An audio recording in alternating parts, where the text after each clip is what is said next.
When we break out the church. Oh. Get to it. Can you hear us, people? Thank you.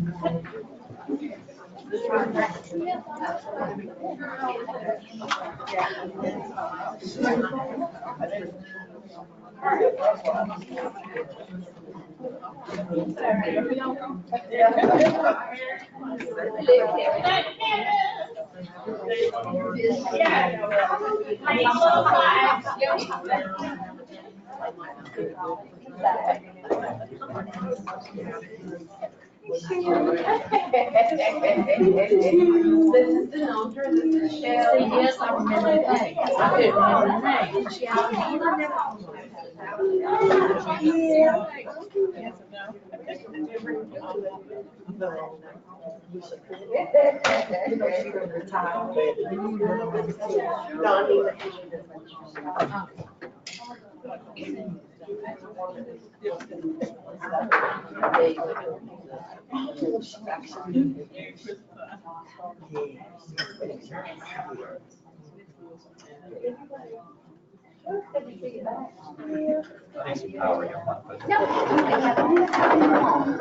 You're welcome.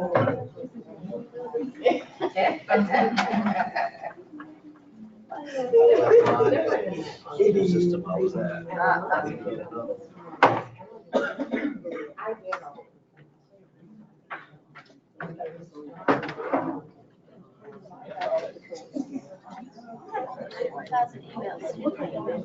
Oh, really?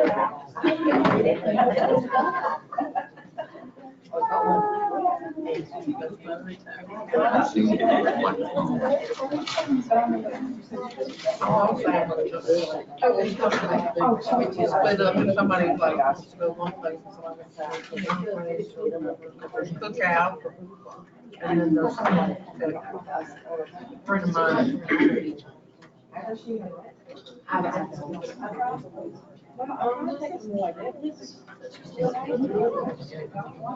We can hear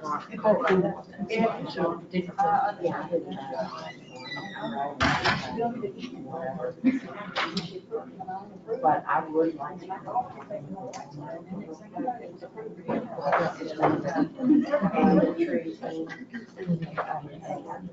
There's a subway in there.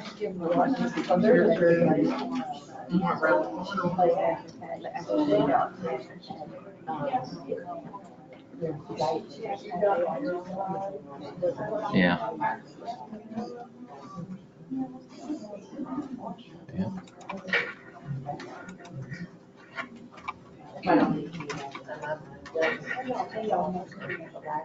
Can anybody who's online raise their hand if you can hear us?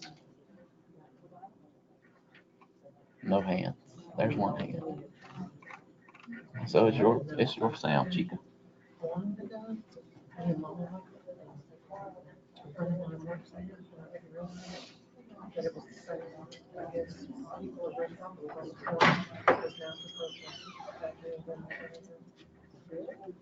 She's always like, I was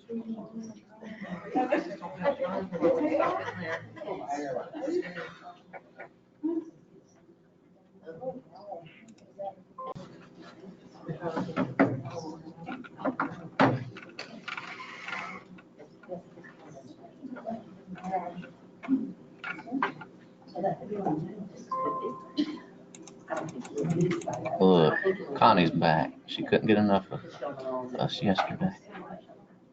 Hey, Connie.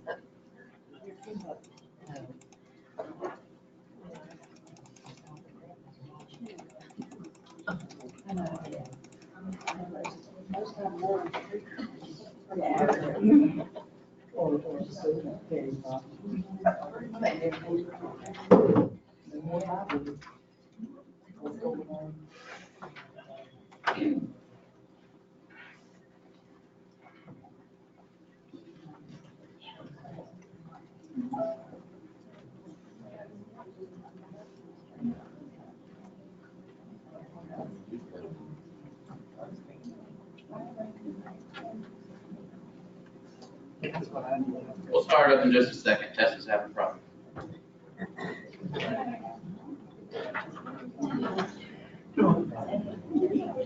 Did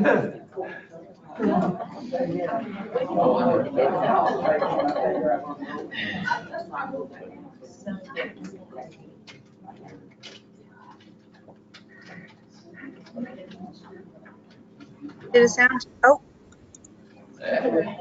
yeah, I hear you now. I clicked no sound, then I clicked back on computer sound, and it worked. Okay, I can hear it now.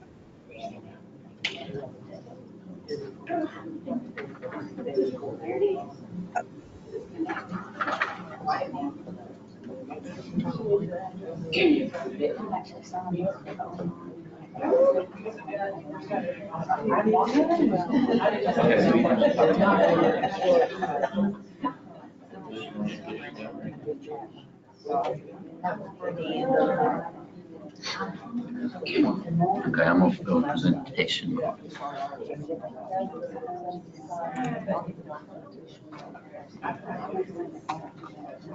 Get this off the screen. PowerPoint. It's on that bit.ly.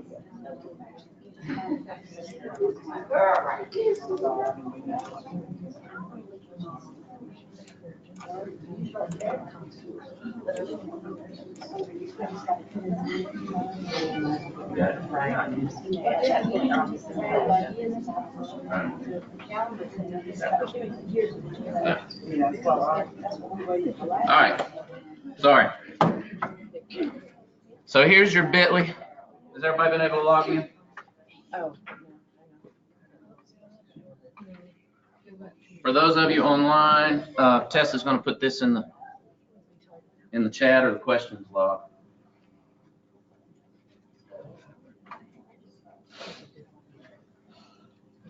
Everybody in? All right.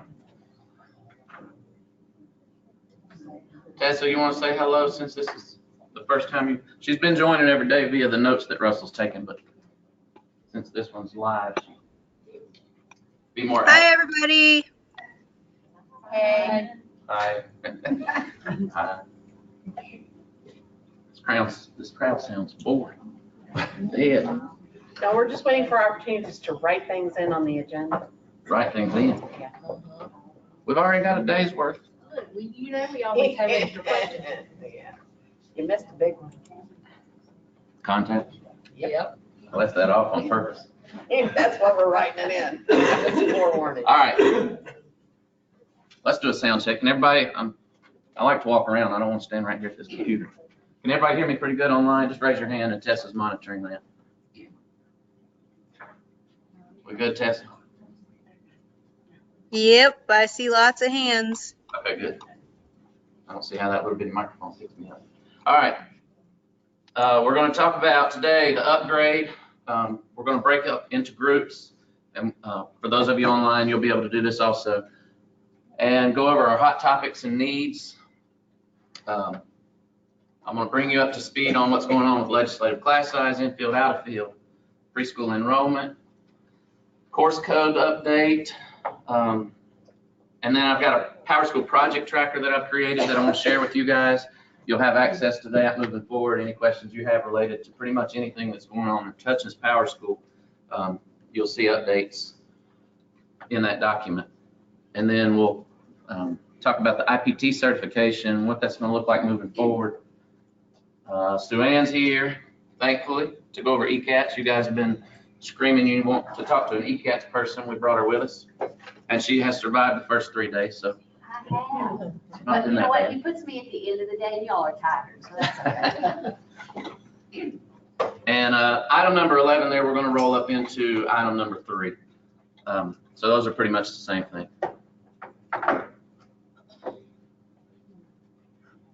We are going to skip the ECAT slides. We put those first in case we needed to rearrange the schedule yesterday. So go to slide number 20, I believe. Whoops.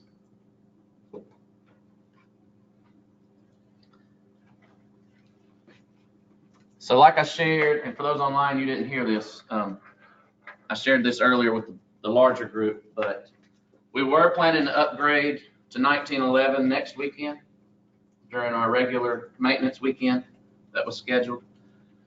But there were quite a few items that had failed QA.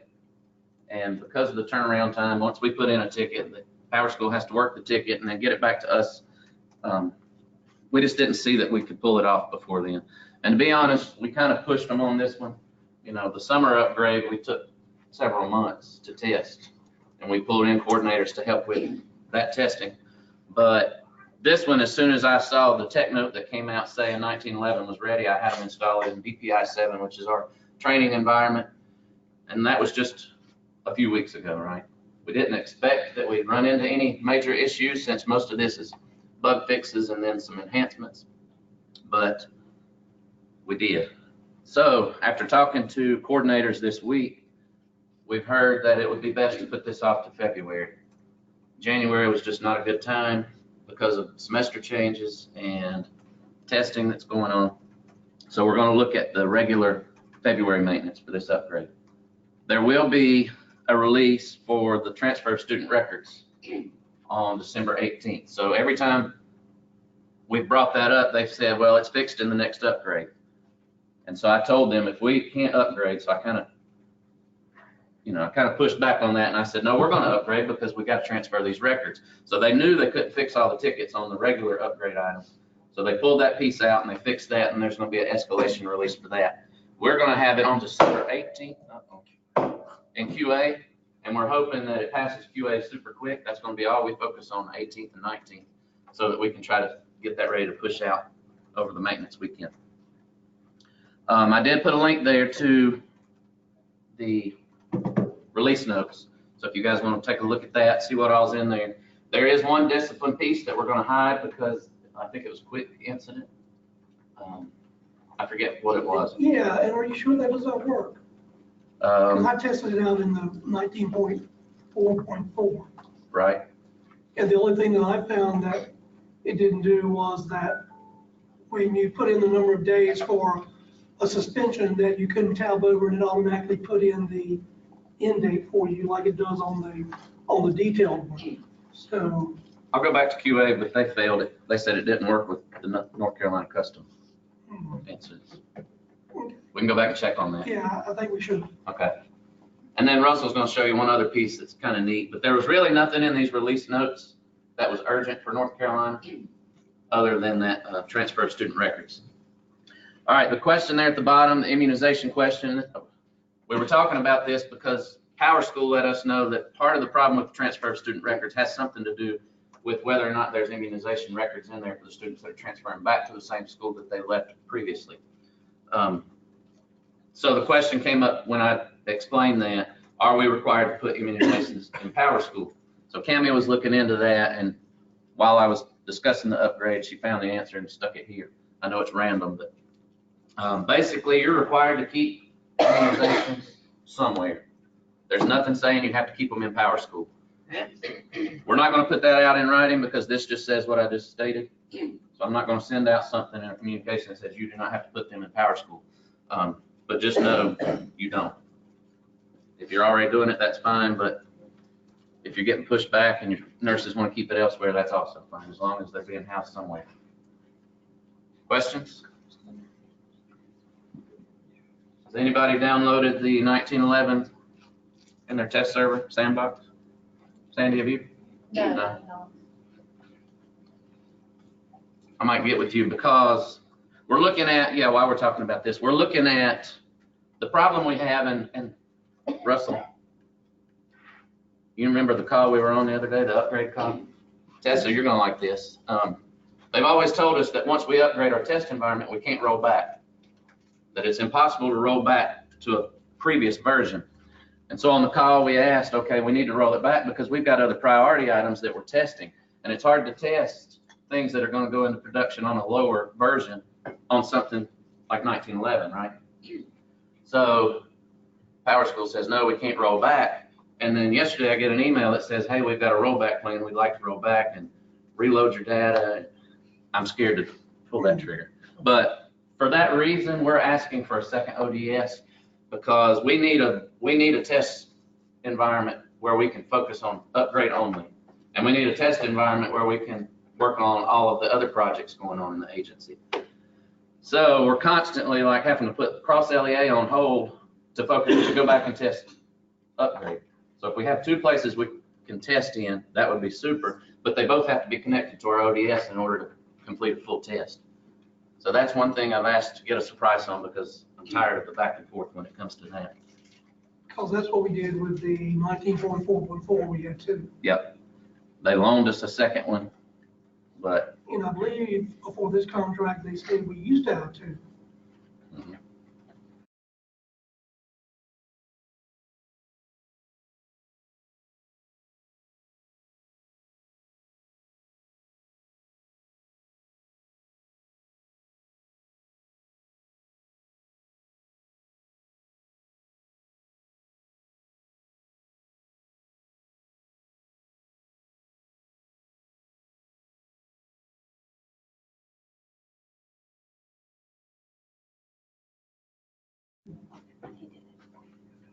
I don't know how that happened. Anything I need to repeat for those online? Yeah, I lost audio, whatever Thanks you a just lot. said a minute ago. Just say yes. Are there any questions, Tessa, so far? No, everybody's just saying they lost sound. Can you repeat the thing about immunizations? Oh, my goodness. Yes. The question came up the other day, and I've been getting emails over and over, do we have to put these in PowerSchool? And Cammie put this link in there, and this link just says that districts have to keep immunizations somewhere. They do not have to be recorded in PowerSchool.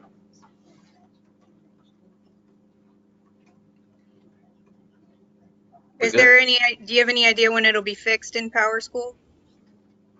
Well, yeah, I shared that earlier too with the larger group. They said yesterday they fixed it, but then Sandy from Wake County said that 4 hours later it was broke again.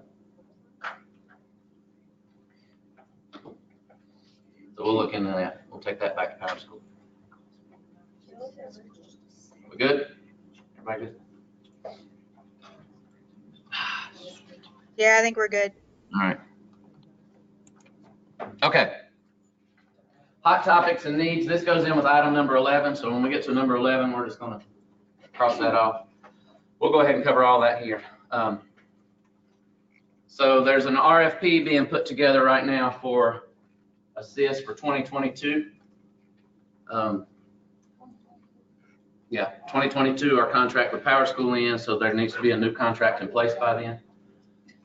So within the agency, we've been having meeting after meeting and doing demos and collecting needs from different departments and divisions and business owners, so that we can put together as much in the RFP as we can.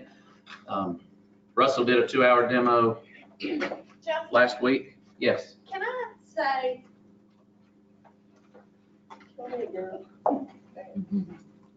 I appreciate all these people you've asked, but you've gotten it too broad. What do you mean? Because I've got people walking up to me who got that original survey that should have never even been on that listserv. And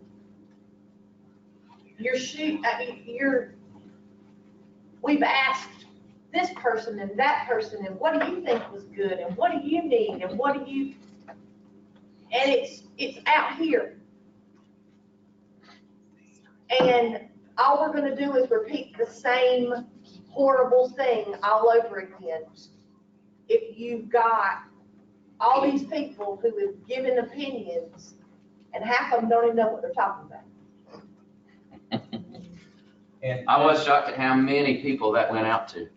And then on top of that, I would like to see the results of that survey so we can see how far off that survey really is, because I think that the people answering that survey, to Sandy's point, had no business. They should have never Answering that. even, they shouldn't have gotten an email from DPI, much less a survey. And somebody should be able to look at those results and go, they're wrong. Because I'm almost positive that if they don't like PowerSchool, it is people who don't even work in it. And I'm not saying PowerSchool's the best, but it serves pretty well. It's tainted. Yeah. Agreed. Well, Are they going to release the results of that survey? That I don't know. And maybe what they wanted was tainted from the get-go. I don't know, but it's tainted. I do feel like this process has been rushed. I'm scared we're not capturing everything we need to capture or the right information. Like I was saying, Russell and I sat in they asked us to do a 2-hour demo on all of the modules in PowerSchool. Russell was clicking on links as fast as he could. This page does this, this page does The this. customization. The customization. Customization. Oh, good. Cool. Yeah. And there's like tomorrow, or no, today or tomorrow, there was like 3 meetings with 3 different, like transportation or just, it's so back to back to back to back. I'm scared that we're just missing a lot. And But anyway, the presentation wasn't really on how they work. It was just show us where they are and Yeah. what the screens look like. I don't think there's going to be many vendors that come after this. So there's a good chance it would be PowerSchool again. But we want to be sure to put the needs out there in this RFP that we don't have currently. So even if it's PowerSchool, what are we missing from PowerSchool? So I put together this list. And you can treat it either way. We can look at this, what do we need from PowerSchool support, or what do we need support-wise if it's not PowerSchool? Because I want to take your voice back to the project manager for this RFP, and let them see what you guys have to say, what you guys, I mean, you do it day to day, right? So we need your voice in there. So I put this document together, and I know a lot of it will be the same, but I want to be able to show that every group every day said the same thing on this, this, and this. So we're going to break up into groups, and I will tell you that the support piece has been the longest, like, of all the categories, support is obviously where we need more assistance. So I want you to tell me what the support needs are, what your teacher needs are, your admin needs, security needs, parent and student needs, and any other thing you can throw in there that we've missed, include it in this document. Yes, sir. Training. Training needs, yeah, you can throw that under support. That's where everybody else has been sticking it. Along with this, I'm going to turn this over because Vanessa did say I could share with you all that effective January 1, I'm being moved to IT. And so whoever handles the business side of this moving forward needs to kind of have a background of what your needs are. So Are you saying we won't see you anymore? it depends. I was told that if they have a replacement for Roslyn by the next home-based meetup, that person will be doing this. But if we still don't have a replacement, I'll still be on the road until that person comes in. Who thought that was a good idea? It's the same thing they do over and over again. They put it together, they pull it apart. They put it together, they pull it apart. You said January 1, January 1. 2021? But it's not. PowerSchool is broader than an IT thing. I just hope folks up there understand that. It is truly a curriculum tool if you use it properly. I mean, it really comes down to it. Everything feeds off of this. This isn't just technology. Right. And that's my own 2 cents for what it's worth. I know I don't keep my mouth shut very much. I'm sorry for that. But it is a mistake to make that move. That's my thought. All right. So for those in the room, let's break up into groups of 4 or 5. And for those of you online, just, I guess you got to work along. We'll spend about 20 minutes working on this, and then we'll come back together and review what we put in.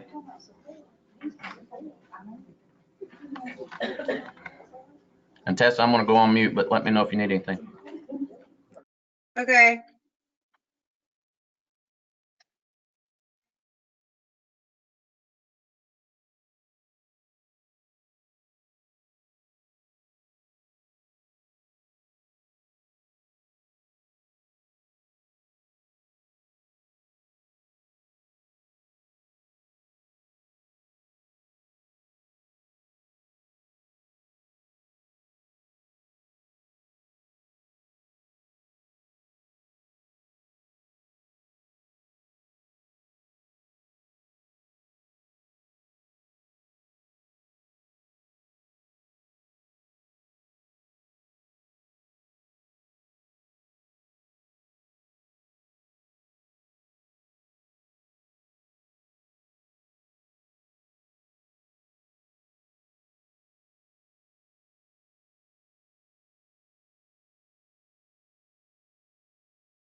And the comment, All right, we'll take about 10 more minutes, and around 11:15, we'll come back and share these items.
All right, everybody online should be able to hear me. Tessa, you want to do a quick sound check? Make sure we have them back. Yeah, I see hands up, so everybody can hear you. I'm gonna turn you up. I can't hear you. Say something else, Tessa. There's lots of hands going up, so everyone can hear you. I mean, Good deal. And I've asked everybody in the room to kind of speak up so that everybody online can hear what they're saying. If at any point you can't hear us, just let us know. All right, so I shared with this group that we weren't going to go over every single item because a lot of these are items that we've seen every day. But we will start with support. Does anybody in the room want to just start off? So we don't have to just go down through the list. Or, in fact, Tessa, we can unmute anybody online who wants to speak, as long as we're unmuting one at a time. Just, Yes. I'd like to say something. Sheila brought this one up, but the equity between all PSUs, which means, you know, this district has these plug-ins and I don't have that plug-in. And this one has this SQL report and I don't have that SQL report. Matter of fact, we were just talking about one right then. And I mean, it would be nice that if there was some way that we could all be, I don't know, other than the Google, that's the only way I get stuff. Right. That's what that one means, equity. Okay. I mean, Can't see. All right, training. We've heard this one every day. I will share that I know we can't keep using this as an excuse, but when we keep losing trainers and we have one in the spot right now, one opening that's not been filled, and Tessa's been on the road for the IPT trainings, which is going to end after next week. Hopefully we'll be able to focus more on training. Can I say something about that? Yeah. Justin? I've also had a survey going out for maybe like the past 3 weeks in the NC SIS, and I've had one response on that, and it's a PowerSchool training survey and asking what kind of training you guys would like to see. So I'll have that sent out again this week, but if you guys could fill that out, that would be great, because that will really help us in the future with planning for training for you guys and what we can provide to you. Can you drop a link in this document? Yes. Thank you. All right. Anybody else? Just throw out what you put in here. more QRDs. More QRDs. Yep, that falls back under training. Yep. I may have missed it, but did they mention the fact that we need these contact workshops? Otherwise, you're gonna get to the end of the year. Yeah. And most of your LEAs aren't gonna have your contacts clean. Yeah. We're going to touch on contacts a little later. Justin, I want to Yeah. bring something up that we said. I feel like PowerSchool's job is kind of the conduit to everything that happens out there. And I'm asked to help with all these different things, ECAT, SchoolNet, Canvas, all these things. I need data maps so that I know how all these things talk to PowerSchool, so that if something breaks, I can go to a document that says, if this is broken, it's probably because this field is working. And that may exist, but I've not seen it. Like if I had something, ECATs now, I won't tell you what I think that acronym stands for. It's probably already going through my head and through my team. But if I had something that said ECATs, PowerSchool, and here's how they connect, I guarantee you I can fix most of the problems that are going on in my district. Or I would at least be able to explain them. I'm not even sure that can happen. Explain it, no. So if we could get, with PowerSchool being the conduit and being so much pressure on us, if we could have some sort of data mapping between the systems, that would be fantastic. Okay. All right, experienced person in charge, contacts workshop, more QRDs. Yep. Communication between departments. Let's go back to the contact. Are you gonna have some training? Because you really have left us Right. with the contact. I've got- You really haven't given us anything concrete of what this means. For contacts, so there's two things there. I'm working with PowerSchool to try to figure out if we can allow people to go as needed or as they're ready. We've not been able to offer any trainings just because of our resources, but there's several districts that's already cleaned up their contacts and they're ready to cut over. So what I want to do is reach out to those coordinators who I know have already cleaned, and they've all done it in different ways. So I want to connect with them and kind of figure out how they did it and put different plans out there depending on the size of your district. Yeah, what was their size? Were they small, medium, large? Yeah, I got it all. Okay. Justin, Yes. Angela had a question online. Angela, I've unmuted.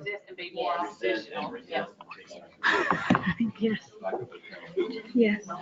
You don't know she's been unmuted. Angela, you've been unmuted. It works pretty well for 90%. Yeah. Okay. Somebody else have anything? Equity, data mats, we talked about. Ticketing system needs improvement for all groups. What do you mean all groups? You're talking about PowerSchool and ServiceNow? Whoever put that. Okay then. Scheduling, training, weekly newsletters should be sent earlier during the week. I don't know if we'll be able to pull that off just because we've always sent them out on Friday, and that's the best time we capture all the most current data is at the week's end. Can we get it earlier during the day? On Fridays? I doubt it.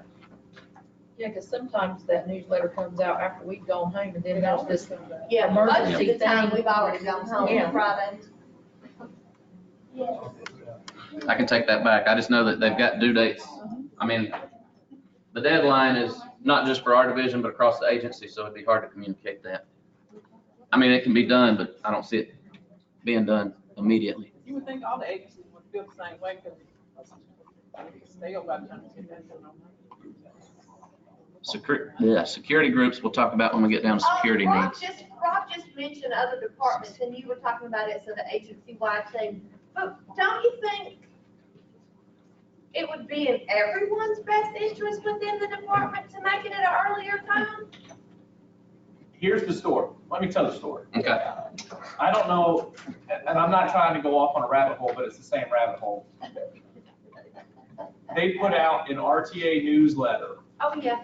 the day before Thanksgiving break at 8 o'clock at night that dropped a testing bomb about irregularities that no one had ever heard before on the day before Thanksgiving break. That's the crap that gets old because stuff gets missed and then I get blamed for it. And it still rolls back to PowerSchool because, oh, that RTA code is over there and, you know, it's in everybody's best interest to not do it like a covert operation at 11 p.m. on a Friday night. And I'd rather have that newsletter come out the Monday after Thanksgiving when I'm already dreading coming to work and don't want to be there than I would the Wednesday before. I'm like, I'm in Washington DC, having a great time with my family and boom. Yeah. Everybody's in a spin because you've got all these things to deal with, but you don't even have the information you need. And Okay. people and resources. And I get yelled at, I yell back. Then they get lost in the other email. I mean, if you're gonna send it Friday, send it Monday. Yeah, agreed. I'm gonna jump down to the CCS needs, CCES. They need more sessions. I told the group yesterday, I didn't want to say it with the larger group with SchoolNet and Canvas, but Jill has told me that she's scheduling PowerSchool sessions first. Before she fills in any other time slots, she's gonna put the PowerSchool schedule together so that they're evenly spread and we're not offering all the things you need to go to at the same time or all the things your data managers need to be in at the same time. But at the same time, she said to share with you that it's hard for us to fill a schedule up when we don't have any proposals in, or we don't know what you guys want to hear, like learn about. To be honest, I'm tired of seeing the same sessions over and over at these things. So I've asked PowerSchool for a list of just give me everything you've ever offered any state, any customer, and let me pick. Maybe there's items that they can teach, their trainers can teach that's not been offered at CCES before. But some of that old stuff is still needed, Justin. Oh, yeah, it's still needed. Yeah, so many new Yeah. people. Like last year, we didn't, data managers didn't get, in our opinion, a lot of what, the basics that they needed or whatever. Mhm. I was telling them that this year, I think I've decided I would rather not go to the CCES, and it would be a better use of my time to go to the PSUD conference, because that is just PowerSchool. It's tough for us who work in testing as well. Well, I want to say that I forwarded the message when it came out about the proposals and put on there stating that if anybody wants to can lead a session, I'll be more than happy to assist them. I just don't know what to offer that people need. With everything that I do, I can't even think about what I actually need training for to go to this. Right. To even offer something. I've been doing this long enough. I feel like I have some knowledge that I can share. And a lot of times I answer those questions that are in the Google group because I have the knowledge. But I just, I need to work with somebody to be able to do the session, and I'm willing to help if anybody needs help. Okay. With that, the data manager roundtable that we had turned into a huge conference room full of data managers. And so I've had one person, and we're going to split it up. We said at the end of that session we were going to split it this year. So we're going to do elementary, middle, and high. They can be multiple times. Well, Because some of us do all three. do I? Okay, yeah. Some of us do all three. But I'm going to break it into those three, and I've got somebody that's already volunteered to do the middle school. I just need somebody to do elementary and somebody to lead the high, and you get a free conference, whatever, registration, if you do that. All right, let's jump down to admin needs. Unless anybody else had anything they wanted to go over in the support needs. Angela's raising her hand again, but she's self-muted. Angela, if you want to talk, you need to unmute yourself.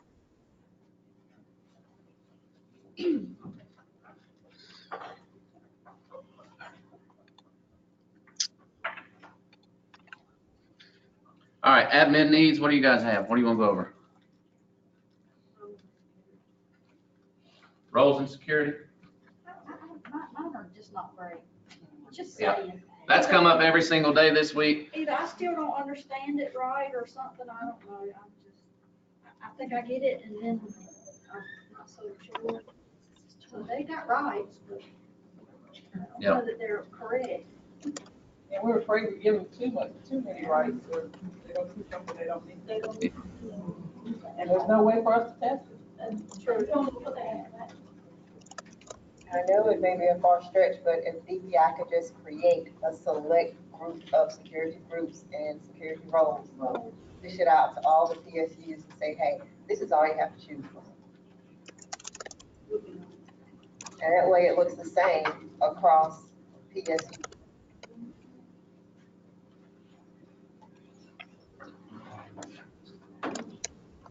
Yeah, roles and security has been one, and that's at the bottom, but we'll go ahead and touch on it. That's been one that everybody's, well, since I've been at DPI, you've asked for training on roles and security. We've just not been able to offer in-depth training. And now that Russell is back, he and I have talked this week, and I think he's willing to put together a more in-depth training on roles and security. Because there's never been one. Yeah, there's really never been one, but he's a man who created nothing but roles in his system. I am a retired SIS person after 35 years. Right now, I'm back through at least May as a temp, doing whatever I'm supposed to do, whatever I'm asked to do at PowerSchool, or trying to do it. And so it just depends on what happens after that. And then what scares me is with just me being moved to IT, I'm not sure what that means about us doing things up in DTL with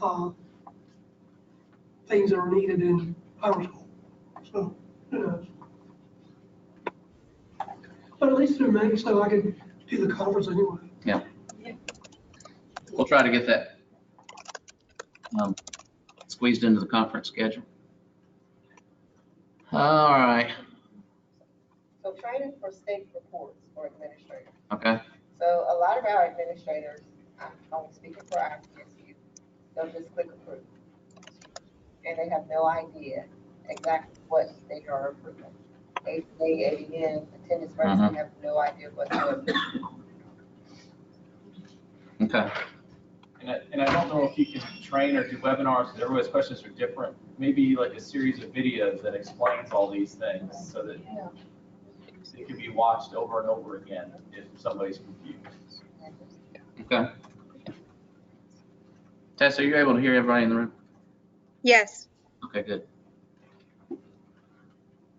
All right, anything else? I have a question. There's enrollment up there. And in all the trainings that I've been to for PowerSchool and in the data management stuff, it says that we are supposed to put exactly what's on the birth certificate as far as name and parent names in the system.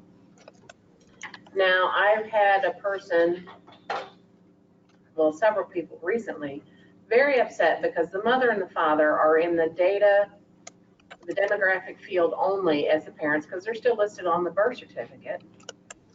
But somebody else has custody, or parental rights have been terminated for which they have never provided us legal documentation.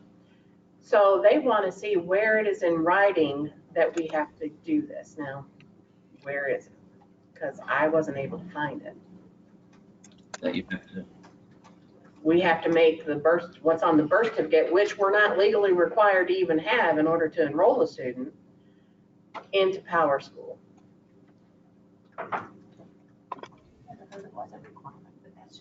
Yeah. No, because of the homeless, the McKinney-Vento, we cannot require a birth certificate.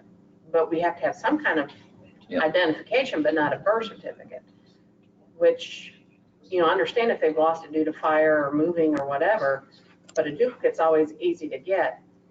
But it's legally, we can't not enroll a kid because they don't have a birth certificate. Yeah, that came up, and we were going to talk about that when I got to the preschool slide, but we can cover it now. I had a meeting a couple of weeks ago with Dr. James, she's the pre-K person that was on the webinar that we did on the pre-K enrollment a couple months ago. We sat down with LaShawn and went through the student accounting manual, and because she came back saying that some coordinators they were refusing to put preschool students in because they didn't have that documentation. The problem is their rules, their little SASA manual, their version or whatever they're going by, says the opposite, that you have to enroll them without, like you don't have to ask for that. But since they're putting it in our system, LaShawn says unless they go to state board and get that changed to where she can put in the SASA manual, like with the exemption, or, you know, make exceptions for these other groups of students. But she can't change the wording of that as of right now But without I state pulled board up the approval. SASA manual, and nowhere in there does it say anything about having to have a birth certificate or having to make PowerSchool match the birth It certificate. doesn't. And this is what we're told we are to do. So we're trying to do it, and now we get pushback, and we're the ones taking the brunt of it. So if this is something that DPI has told us we are to do or supposed to do, it should be in writing somewhere. I believe it's explained in the law. I think that's where it's explained. Could be. But I have to go back and look at it, but I think it's explained in the law. Because, you know, it needs to be somewhere. But then you've got the other law saying you don't have to have it. Mhm. I'm not sure exactly where it may or may not be in writing, but one of the problems you run into is that the information from PowerSchool, I know you've had requests before from courts, from higher institutions of learning, where they want your documents and they consider them to be legal documents to say, this was the mother and father, this was what, but they ask for those types of things, and they expect what you have in PowerSchool to be the legal representation of that. I'm not sure where it is or is not in writing. And when you started talking about the birth certificates, I remember every year, something always came out about, from the state superintendent, saying you cannot enroll a student if you don't have someone have this for this, I don't know if it came out again this year or last year or whatever. It used to always come out. But I guess we'll just have to look and see what we can find. Because if we don't have a birth certificate, anybody could have kidnapped a child and say, I'm the parent and enroll them. But it doesn't always have to be a birth certificate. You can use a baptismal record. You can use, there's several different things you can use. Yeah, but there's no proof of who the parents are. So there's no way we could help safeguard against or catch if somebody's kidnapped a child and enrolled them across the country. We've got no idea that they're not the legal parent because we're not required to have. I see what you're saying. We'll have to. I'll have more discussions. I'm jumping around because I'm skipping the ones we've talked about every day this week. Rework the SAR reports. That came up for the first time yesterday, and I'm glad it's put in today so that I can go back to LaShawn and our team.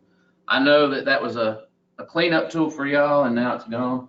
And so people are telling me we're just not going to keep our stuff clean because you've taken away the only tool we have. So we'll look at putting that back in. Level data for the entire state. I guess that'll depend on who gets the contract for 2022. Anything else in admin needs y'all want to discuss?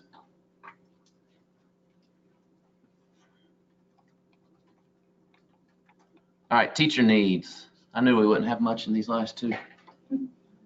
We didn't get past it. Feel free to go back and add as you think of things over the weekend.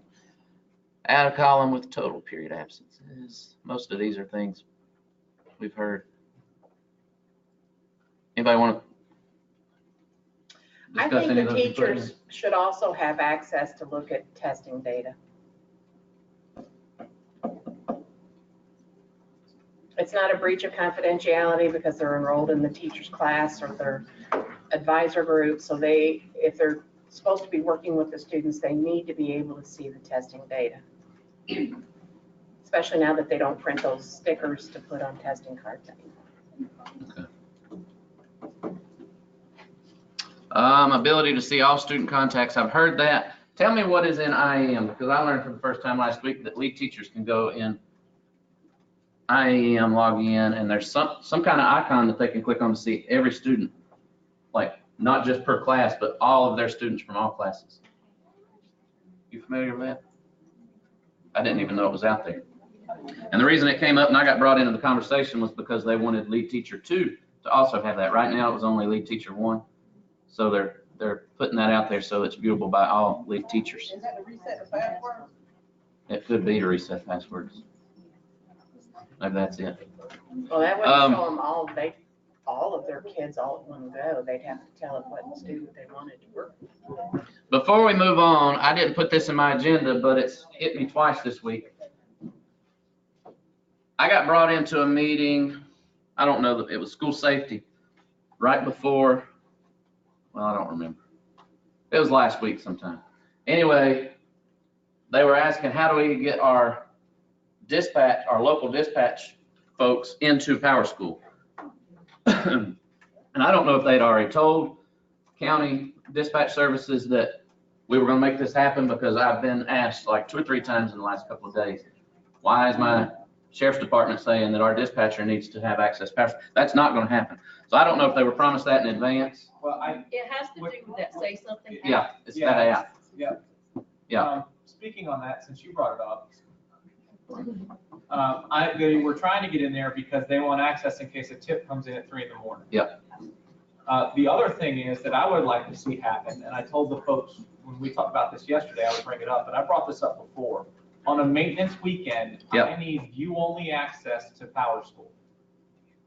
I don't care if you take my rights away for a weekend, but I need the ability to log in, look and see where kids are. Yeah. Because when a tip or a kid is having a terrible weekend, we get a call that they might be suicidal. We're trying to track the whole world down, and it's a maintenance weekend. It becomes a big problem. Mm-hmm. I'm not going to go in there and break everything on a maintenance weekend. I understand the work. I think most coordinators do. I would hope, and I'm not saying this to you or the other folks over here, I would hope that folks at DPI understand we're in the best interest of kids too. Yeah. And not having access to it for an entire maintenance weekend is very bad. I don't know how everyone else feels. No, when I sat at that table and I heard the reason behind it, apparently something did happen over a maintenance weekend and they couldn't get in to find out the student's contact information quick enough. So they're trying to look at ways. I don't know if we could create a digital Dropbox that sits in IAM or whitelist one person per LEA. But then we got to figure out how can we make it view only every maintenance. But I think that's easier. I've heard, because they brought up a bunch of ideas yesterday, and I thought, because that's way easier than just giving me access to take a look. They were coming up with all these cockamamie ideas, and I said, why not just give me access? Mm-hmm. That solves the problem. So I would, I'll tell you what, even if it's not view only, I'm gonna get in there, I'm gonna look around, and I'm gonna get out. And if I make a change, hopefully you'll be able to see the change, tell my superintendent, and he can write me up. I mean, seriously, that's the severity of it, I get it. But at least give us access so we can help get kids help they need on maintenance weekend. Well, maybe if you have a sandbox, you could log into the sandbox, because that would hopefully Yeah. help If you have most one. recent information, if Yeah. you've got a sandbox. I personally don't have a sandbox, but you're a bigger district, so perhaps you do.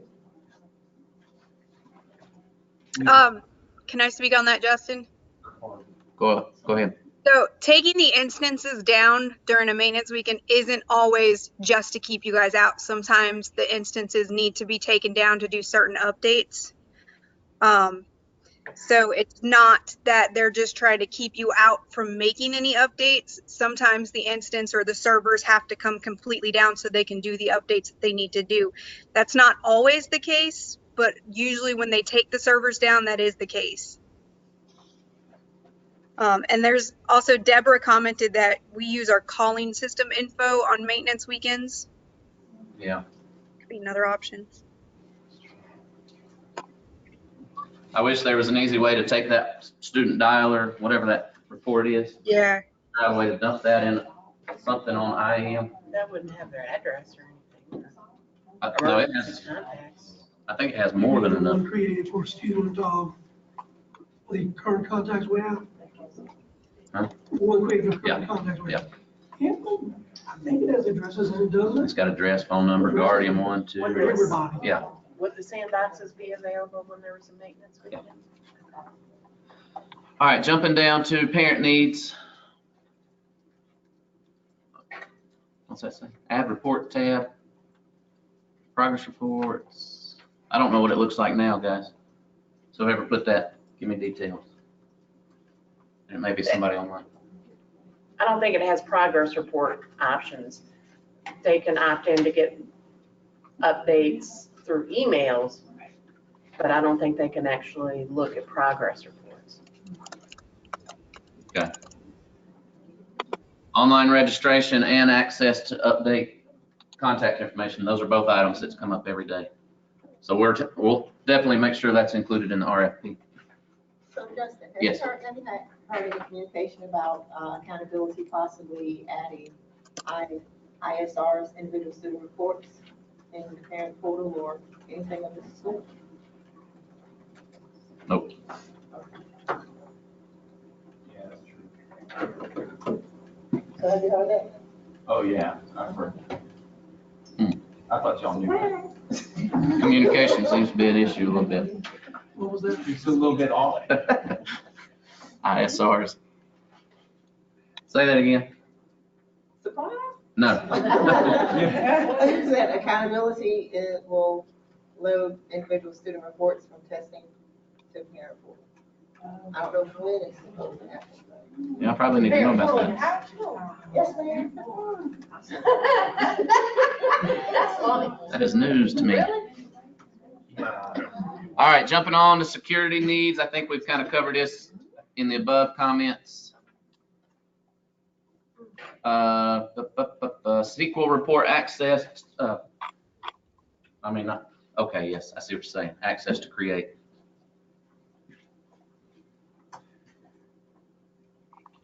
Anything else that we've not discussed security wise? Tess, anybody online need anything, have anything to share? Nope. Good, we're gonna roll on. We've got 15 minutes and then we're gonna break for lunch. Can we go back to one thing for our needs? How about the CTE course numbers? That's on the agenda. Okay, it's driving me insane. Just to say. All right, legislative class size. I'm gonna hit at least 2 or 3 of these slides before we break for Oh, lunch. Justin, before you go on, there were some questions. Can you elaborate on your move to IT?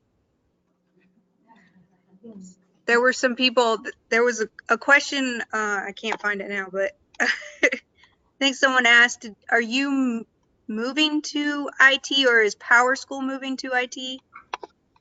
That's what we don't know yet, and I've met with both Tracy and Vanessa to try to figure out if we can come up with a plan of who's doing what.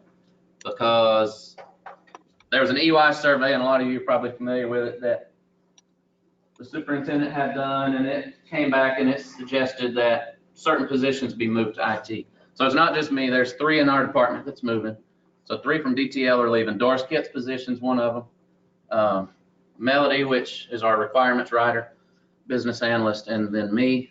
But throughout the agency, there were other people that were moved to IT because the survey came back and thought that the work that we're doing is more of an IT role. Okay. All right. We good? So what does that mean for PowerSchool? That's what we don't know. Okay. I was told that I'd be leading more of the IT side of PowerSchool and someone else would be handling the business needs and the customer facing. All right, legislative class size. I think it went good this time, and I swore that we were going to meet our deadline for the first time ever, and we did.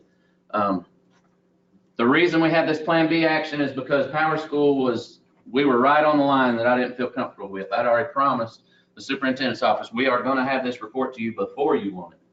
I was trying to prove a point, and we did. We got it there. But the PowerSchool fix that we felt comfortable with, it was scheduled to come out like right at the same time as when you guys needed to start working on it. So I told them, go ahead and put that out there, but I didn't want to bother you guys with saying, hey, go look at this, but also we're doing this. So I wanted to just go into it with the focus of Plan B, and we did, and it worked. The dual language immersion piece, I had about 6 or 7 districts come back and ask me to rerun their reports because they realized they didn't attach that special program to the sections that were dual language immersion. That is the only problems that I had reports of.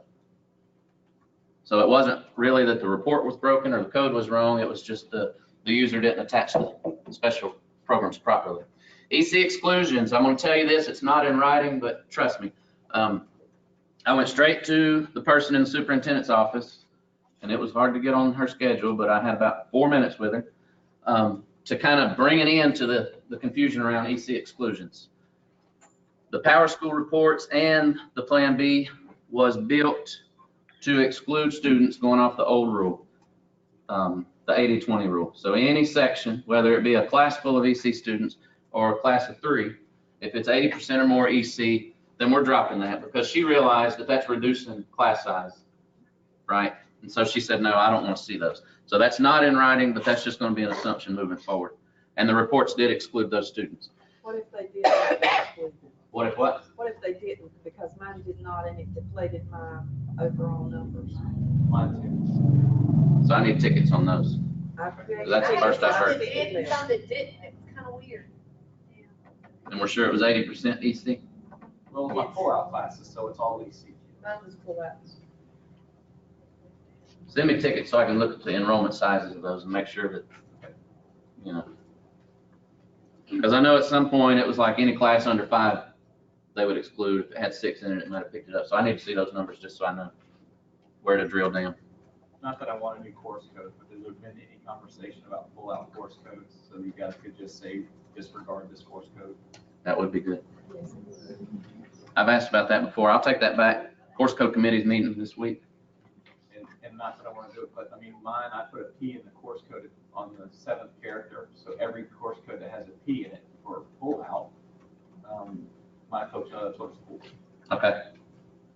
Justin? Yep. And I'm not exactly sure, I know, if you listen to the language of the actual general statute, it says when you request a waiver, you can only request it for, you can't request it for the following year, and, well, we've requested waivers for situations where we've got single subject acceleration, where we've pushed second graders into third grade math, and there's nowhere else to put them. And maybe this is just a conversation to have around the legislation itself. I spend so much time and effort running reports to see how many, this class is over, and now I fill out a waiver, and that, but 3 weeks later, somebody has withdrawn and it's not over anymore. But now I've requested a waiver that I don't really need, but I might need it next year, but they're not gonna let me have it potentially because I requested one based on the law. It's just, I spend so much time chasing rabbits on this thing. And it is a ever-changing, as everybody in this room knows, kids come and go every day. And there's got to be a better, more efficient way than filling out a piece of paper, sending it to the school board to be approved, and having the superintendent sign it, and guess what? Now it's not even valid. Yeah. If that conversation could happen. Okay. All right, lead teacher roles. I lied when I said all the problems were around dual language immersion. We did have one case where a district was using lead teacher 1 and then co-teacher, when really that co-teacher should have been lead teacher 2, and that impacted the numbers a little bit. And then the K-8 class size, and is it in PowerSchool is 4-8 or K-8? Y'all know? Either way, that report was just placed in there so that we could collect that data for the school report card. It's not part of the collection that you're signing off on. Questions on class size? Infield, out of field is something that I kind of inserted myself into. Wait, did you actually just say that we should have another report in here? If not, it's coming in spring. I was thinking they put it out in the fall. No, there's a spring legislation of class size, but there's Okay. nothing about class size for the fall. Okay. Then that piece is coming. So when you see the K-8 report, that is for the school report card.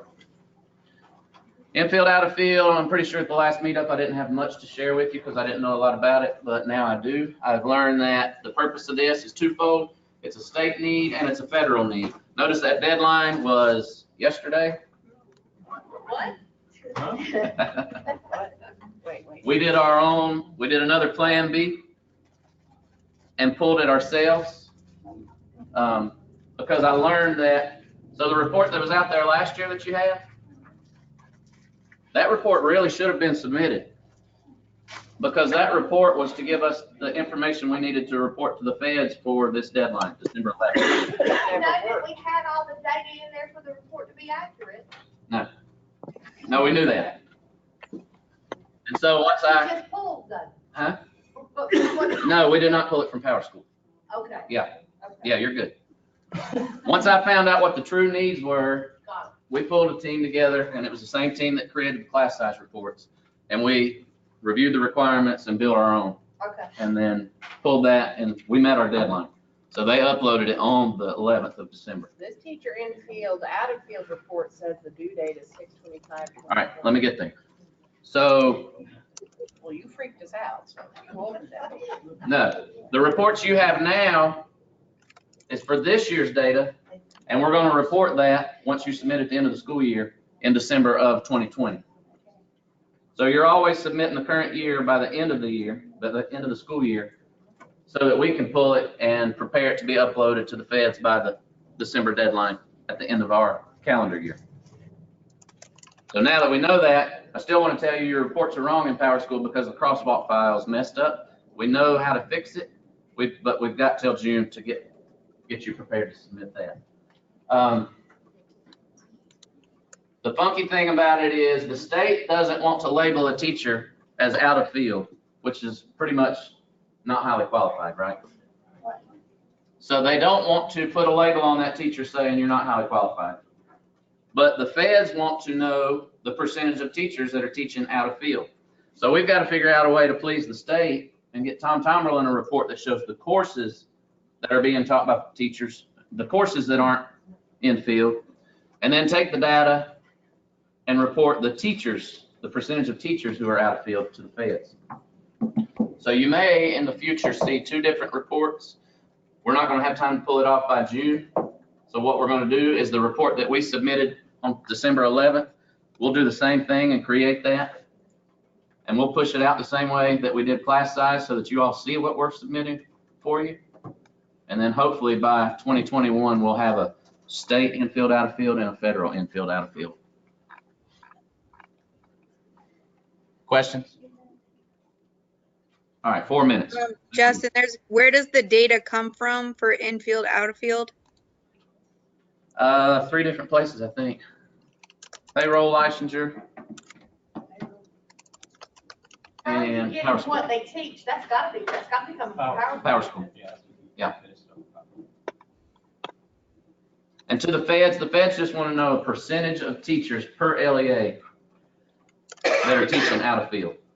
That's all they want to know. So the reports you see in PowerSchool, there's a whole lot more there. It shows it by school, by section. You know, it gives you all the information that we're not really giving the feds.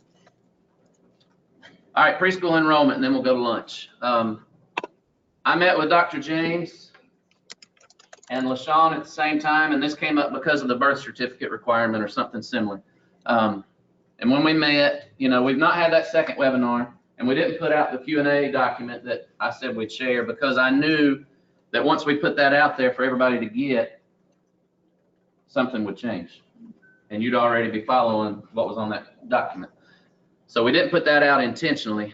What you need to know is we have put the attendance piece off to next year. So I convinced her that this year's shot, there's no way we can get districts to go in, get it scheduled right, and collect attendance. Because what we found out was people went out there and they created the schedules. Well, the kid's only supposed to be there Monday, Wednesday, Friday. They scheduled them absent on Tuesday, Thursday, which was showing incorrect data. But also don't have to enter multiple FTEs. Yeah. Okay, sorry, I didn't see that. There's going to be multiple FTEs, but we don't know what all the options will be yet. These are going to be, you have the ability to create IEP FTEs, but we may come up with some way. We want to differentiate between a regular IEP and a preschool IEP. So we're going to, not IEP, FTE. Sorry, I get my acronyms all mixed up. So we're looking at that. There'll be different options for FTEs. We've got to sit down and figure out the scheduling needs because what you do in one school may not work for another district and what they're doing in their school. Justin, I apologize. Did I miss something? Because I thought I have situations where I need to enter multiple FTEs, but I thought we couldn't because of the PMR. As long as it's because of an IEP, you can. If a student has an IEP, you can create a new. Oh, mine ain't because of IEP. No, it's only for IEP students. Nice try, nice try. Yes. I had also asked before, we have a lot of students that we serve that are not physically in our school. Yep. Well, like, where do we put those? Still in CCAS. Yeah, so those will still go in CCAS. So we can use the CCAS school for that. Yep. The only school this year, until we give you guidance, and I'm giving you all I have, all I know. Until we give you guidance, you can either put your students in schools above 300 or those program schools. There's 4 program schools, okay? Hopefully, between now and the start of the school year, everybody at DPI will put their heads together. I will tell you, Dr. James decided to retire in February, so I don't know if it was because of this project. Attendance, discipline is the only thing you have to put in for this year. So don't worry about the scheduling, don't worry about the attendance. You've got to be putting in discipline though. And we only added like 1 or 2 new discipline codes, and there's supposed to be a document going out to preschool folks on all of this, and I'll be sure to get that to you also. Any questions? Go ahead. Has the pre-K discipline code's been entered in PowerSchool? Because I was looking yesterday that I didn't. There was only like 1 or 2 that we added. Do you know what they were called? I don't, but I think they may be in this document. Okay. If not, it'll be on the document we share out. Yeah, we decided not to duplicate all the attendance code just for pre-K. So we just added the one or two that they specifically needed for them. The discipline, you're saying the discipline code. Mhm. And so, Justin, I have a couple of questions. Number one, you're saying that we should not capture attendance this school year? If you're already doing it, do it. But I was told, and I don't know how it was done in the past, I don't know where it was entered, I don't know who entered it, but I was told that preschool attendance for this year will be done the same way it's been done in the past. And from my understanding, all I know about it is they're required to report a percentage, no, the number of students who were absent 80% or more of the days. So your preschool person probably knows that. And Let's hope they keep that more accurately than they do what they put in PowerSchool. And with the discipline piece, you say that we have special pre-K discipline codes? There were only like one or two codes that we added just for pre-K. Is that offense codes or action codes that you added? Offense codes. So the action codes would be the same. Mhm. Okay. Justin, I have a question online. Okay. Karen's asking about pre-K. She said, what about program assignments? We were told we had to do this too. What is the deadline to have that entered? Special program? I would assume, but she didn't. Yes. I'll have to check on that because I was told that now all we need to worry about is discipline for this year. Okay. She said, yeah, special programs. Okay. Any other questions before we break for lunch? All right, Tessa, I'm gonna pause this and we'll return at 1:15. Okay. Can I start? Or is it-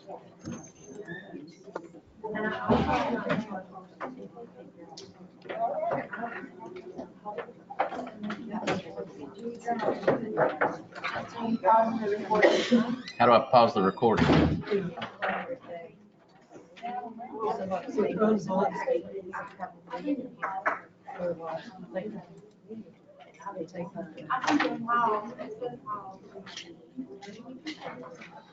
Does it say paused on yours? Sharing is paused. Go to audio. Oh yeah, I'm already paused, but I think I just paused my screen. I don't think I paused the whole recording. Settings. I see stop recording, but I don't see.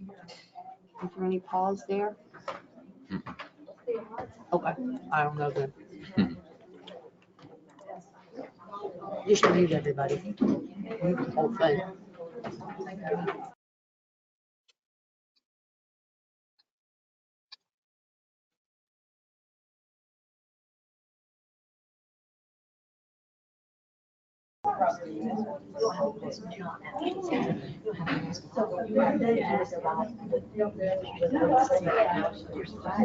All right, Tessa, are you there and our attendees back?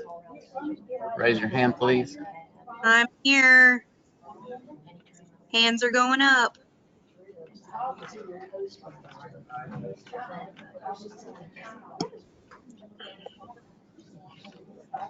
All right, sweet.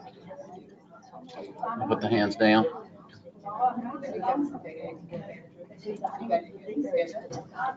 right, we're gonna go ahead and get started because I know we're already gonna be pushing it to get out of here on time.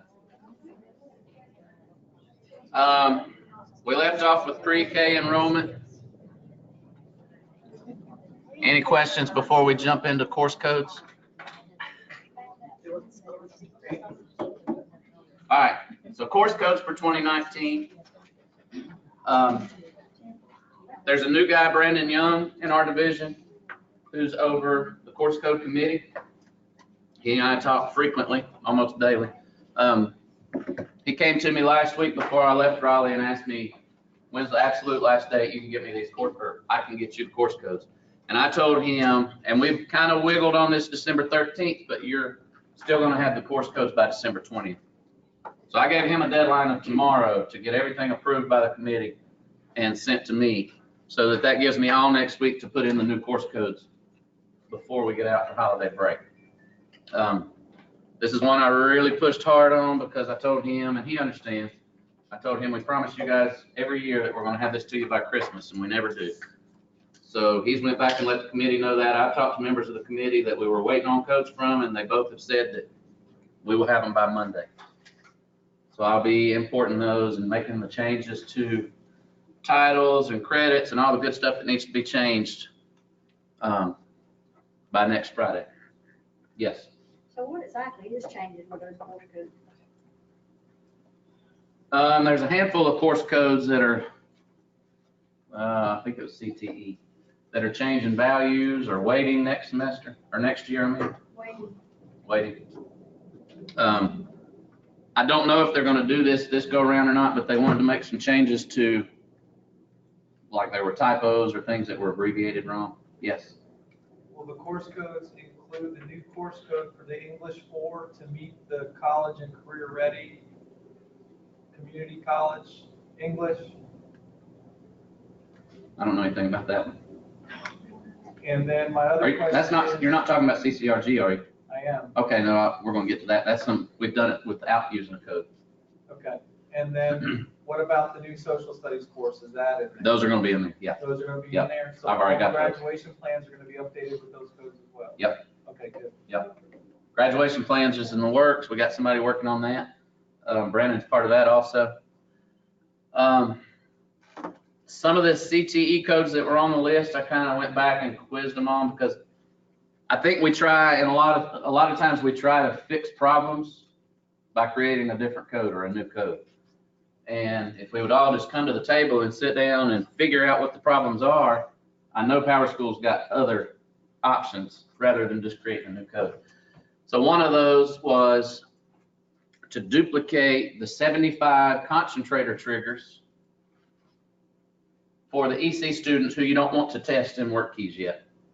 So they were going to duplicate every CTE course code that triggered a test, but put like the code was going to be slightly different. It was going to have a different digit so that it wouldn't trigger anything in that completion, that progress bar. But the title was going to be the exact same. So imagine what a nightmare that would have been. So I went back and I talked to Lorenzo with PowerSchool, and he says that he can create, he was like, what, are you kidding? You're going to create more course codes just to get around this? When all we got to do is create a report that'll tell districts when, you know, if the kid's taken it once or, anyway, there's guidance coming on that, but we're not going to push those course codes through. So I at least saved you 75. Thank you. Yes. So does the graduation plans also going to be adjusted with all the new CTE pathways? Because now it's going to be much easier to complete a pathway with the 2 instead of the 4. Yep. All that's going to be updated too? Yep. Okay, good. There's a brand new CTE course grad plan going out. They're working on that now. Okay. And I don't know yet whether or not we're going to have a new grad plan for everything else because of the history and, well, the history and math courses. There's some math courses too, I think. Yes. But you guys are, that's just good to hear you're working on it. Yeah. That's been in the works. Thank you. You're going to see, the last item I have on course codes is you're going to see a new read to achieve code come out. Because to be honest with you, I don't know where we are right now on iStation read to, like, it's a mess. I know that. But the one thing that I took to the table and thought, you know, I don't know what we're doing in the future. I don't know how we're going to retain these kids or what special program we're going to use. This was just last minute fix it type things. But I thought moving forward, in my mind, it would make sense to have a course code, a course to put these kids in while they're in that transition phase. And then once they move out of it, put them back in the regular course code, right? So I've got that on the list. You'll see that coming out. So is that an English course code? It will be. Okay. Yep. And then what'll happen is once they get done, you'll store the grades, get them out of there and move them on up. But guidance won't be coming out on this until we figure out the rest of it. I know they were reviewing legislation because there was questions on whether or not we're even doing the right thing by not really retaining the kid, but putting a retention label on them, but moving them on up to the 4th grade. So they're going to review that and put everything together in a document and share it with you along with this new code. So Jessica, have those students been archived yet? Yes. They have? Yep. Any other questions on course codes? There's a question on their RTA label for 1819. They had to put those back in for archiving. Was archiving completed? Archiving's completed, yes.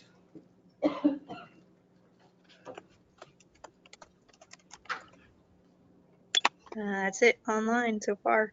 All right. We're going to jump into this project tracker. You all have access to it. We're not going to touch on every item,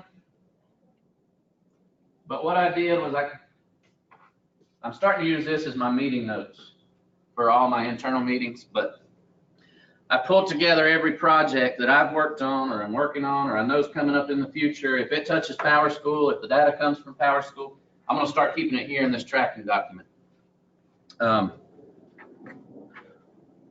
Originally, this was intended for agency use only, so that people in the division or in the agency would know, instead of emailing me saying, hey, where are we with ACT endorsements, they can just come to this document and see the latest update. But then I thought, before we hit the road, this is probably something good for y'all, because you email me all the time wanting to know where are we with infield, outfield, or iStation. So I put it all here. I am going to change it after some feedback I received this week. There's some things on here that people are, you guys might not even know what the heck it is. And I don't really have a description for each item because, like I said in the beginning, I thought it's agency use only. And everybody in the agency knew what all these things were. But I'm going to go back in here and I'm going to put a little blurb that explains, okay, the ACT endorsements is for this purpose. And then if I find out I'm allowed to publish the requirements for each project or each report, I'll attach that too, so that, like Rob brought up earlier, it'd be good to know how the mapping is done. So it would also be good for you to know, okay, well, when is this supposed to trigger? Oh, here's the requirements. I can go back through and read and know exactly what fields it's pulling from, what it's looking at, what year, etc. So we're going to jump in and look at these, and hopefully Russell will be back from lunch by the time we're done, because he's going to demo some of these for you. ACT endorsements is brand new in PowerSchool, but it's something that we should have been doing 2 years ago in PowerSchool. Legislation passed, state board approved, and we were supposed to be tracking the ACT endorsements in PowerSchool for the last 2 years. Because we should have been doing this already, this is an item that we're going to push in over holiday break. What you need to know about that is it's going to cause students who currently look like they've completed an endorsement, if they didn't make that minimal score of a 22, I believe, on ACT, now they've not met that endorsement anymore, right? So you might have kids that are leaving you in December, graduating early January, who assume they've met these endorsements, and then they come back after this is done and they'll see they haven't. Because of that, and this is something we're not going to put out from DPI, but you are allowed to make a local decision whether or not to override that endorsement for certain students because of the timing of this release. Questions? That's something Russell will show you when we get back, but basically, if you're familiar with the endorsement screen, it's just a new checkbox at the bottom of the list under each category.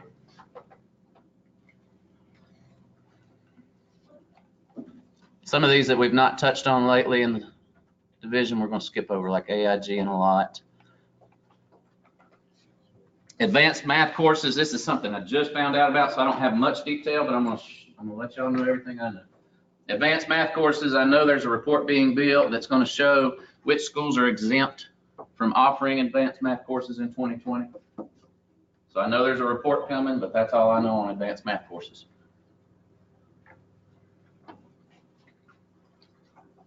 Skip over attendance view because that's just internal. CRDC, no updates. CCRG, Rob, this is one. They came to me and wanted course codes. They think that we have to have course code, but it's not really different courses.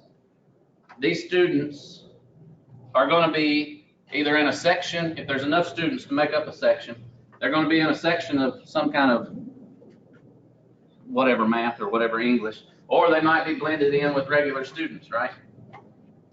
So this was another case where they thought we need course codes for this purpose when really we don't.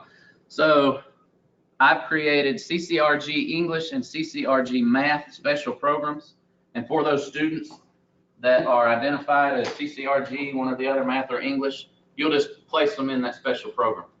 And then we'll have our data that we need. You'll schedule them just like you would any other time. You'll just put them in there. CCRG? Rob, you want to talk about CCRG? Say again about what it is? Yeah. What CCRG is that at the end of the junior year, if students don't have, if they're between a 2.2 GPA and a 2.8 GPA, they have to take a remedial community college course in reading and math that will prepare them for community college through an online system through English 4, and they're not sure about math yet. Math can be integrated throughout. It's really an LEA decision on math at this point. It can be offered as a standalone 4th math class. And if they don't have the GPA, but they have met the benchmark in reading or math on the ACT, then they don't have to take that requirement. So what we're essentially doing is we are offering community college remediation to those kids through those courses. When did that happen? That happened 5 years ago. I thought it died and it reared its ugly head back up, and it has to be put in place by next school year. So I'm not the only one that hasn't heard of that. No, that's because it's coming back this year. It's coming back. There was so much of a fuss rate the first time, I thought it went away. I'm not sure where the guidance is going to come from on this. Seems like the testing folks know, but it's been asked of us to see if DPI can create a SQL report for you that'll help identify those students, because from what I understand right now, you have to just pull the GPA and class, whatever, their GPA, right? It's unweighted too. Right. So instead of you all having to manually do that, I think we can easily create a report so that you'll know, okay, these kids are the ones that should be attached to this special program. The only kids that are exempt are OCS kids and Extend 1 students. What was the GPA range? I believe, because I'm doing it off the top of my head, I believe it's a 2.2 to a 2.8. So all your average. It's most of your average kid. Those special programs have been created in our test environment, but they're not in production yet. They'll go in production over EOI. All right, I skipped down to cross LEA enrollment. When Russell gets back, he's going to show you where we are with cross LEA enrollment. I do think, and this is one of the items that he's been assigned to. So he's working like every day with NCVPS and PowerSchool on the project. And he's going to kind of show you the functionality in PowerSchool in the test environment. But, and I've shared this with you guys before, we're kind of pushing to get this done because NCVPS is wanting to jump ship and go get their own SIS, right? And I don't blame them at this point because 7 years in and we've not delivered yet. You'll be able to see more when he gets back and can log in. Discipline update, and I don't know if this impacts y'all or not, or if you even knew about it, but there were a handful of codes that didn't have the state discipline code tied to it. So I know when we go in and we add items, we also have to map it back to the state codes so that when we pull the data, it's accurate and it's aligned. But we found that some of these, I don't know who entered them in the past, but some of the codes were just entered without that matching state ID. So we fixed that. Driver's ed is nothing you guys need to do or worry about, but it's something you're going to see and wonder what it is. So I'm going to tell you.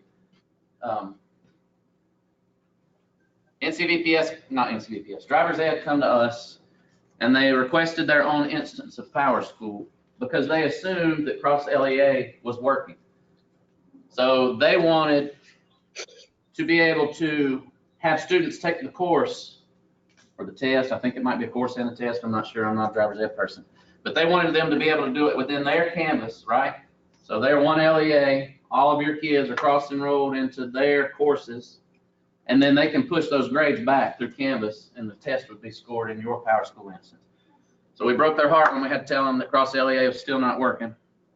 So for now, what we're going to do is I'm going to create a test in Enterprise Controller, push it down. So you guys are going to see new tests pop up for driver's ed. And they're going to do all the collection of the scores. and DPI lands import them. So you're going to see that. Speaking of test scores. Yep. Just a little bit of a tangent. How come the CTE test scores for the past few years aren't in PowerSchool? I don't know. Not since 17-18 school year. I can ask. Well, 16-17. Let me write that down so Russell's not back. Skip his stuff out, though. Yeah, that's what I'm going to do.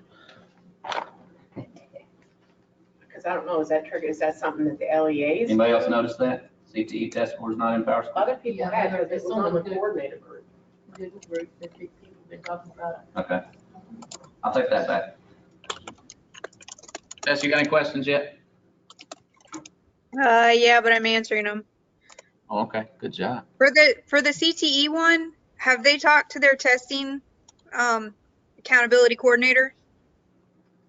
Have you talked to your testing accountability coordinator?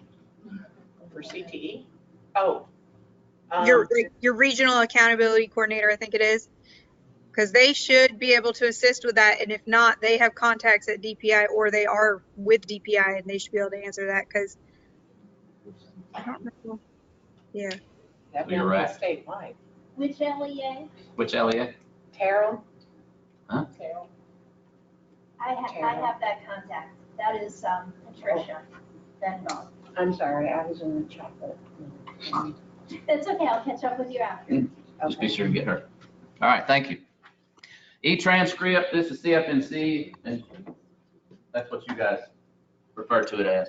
The e-transcript, we know has been broken in some cases. We fixed a lot after summer, but we are hearing that there's still some issues, and we're handling those on our end right now. What do we do in the meantime? What do you mean? Well, it's not been a very good communication loop. CFNC is telling our kids that it's not going because the course name is too long. Yep. So do we need to go through and shorten all of those, or are y'all fixing it? Lorenzo's fixing that What part. do we do for the kid in the meantime? I'm having them go through our internal scribbles, but. No, Lorenzo's supposed to be fixing. We knew the length was one problem, but I assume that the district's had a backup for the meantime. Well, and it You have to do it the old fashioned way. No, Now, yeah. seal Mail it, it. send it, old fashioned way. I don't think at this point we're talking a lot. We had under 50 last time I checked, 50 students statewide.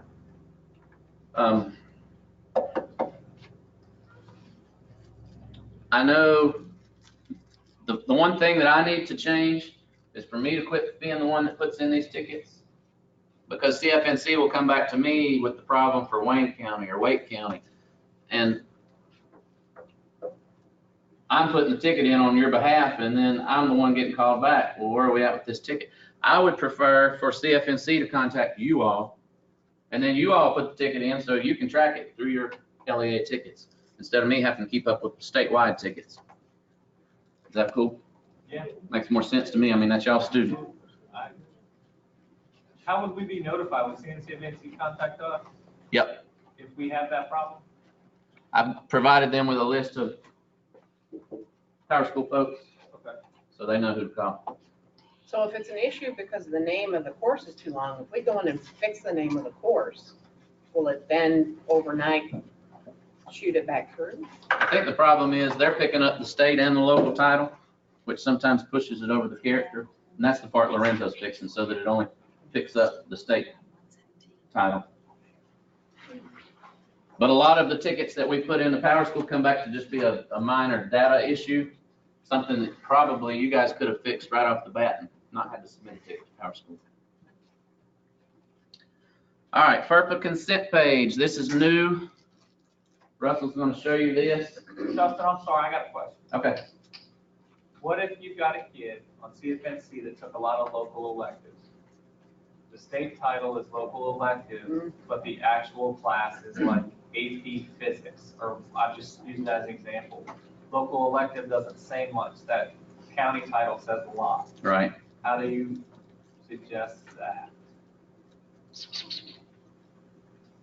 That I don't know.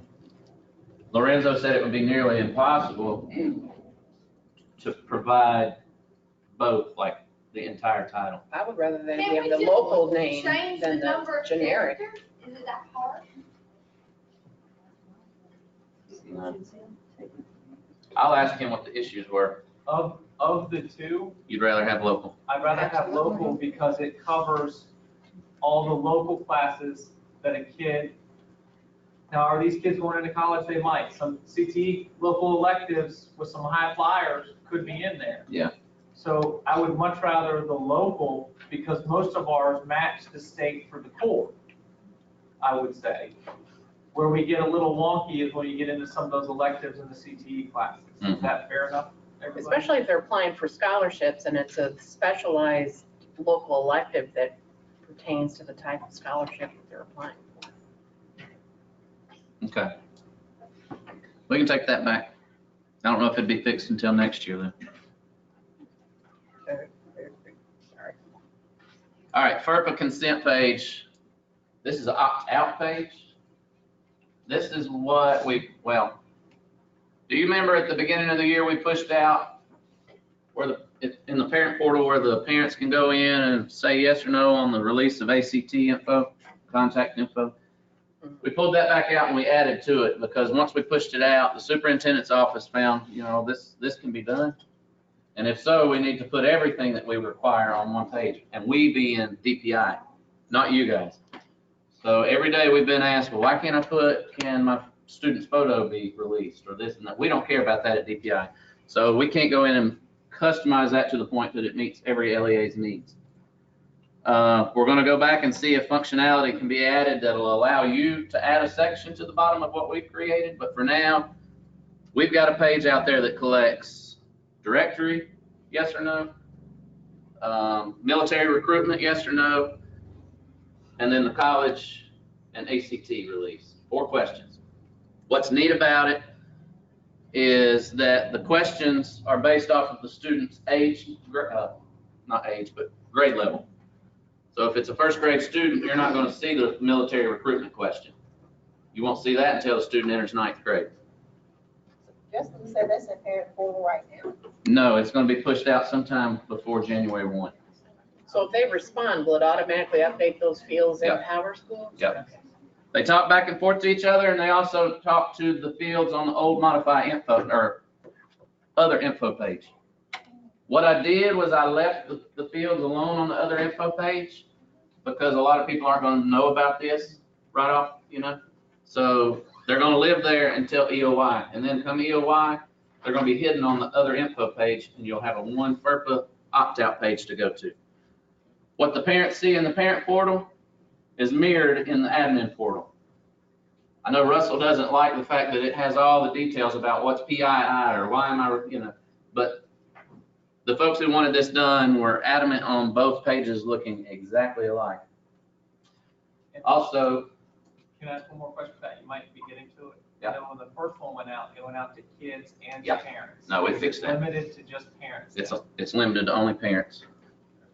Thank you. Yep. Justin, can you repeat the 4 areas in the parent consent page?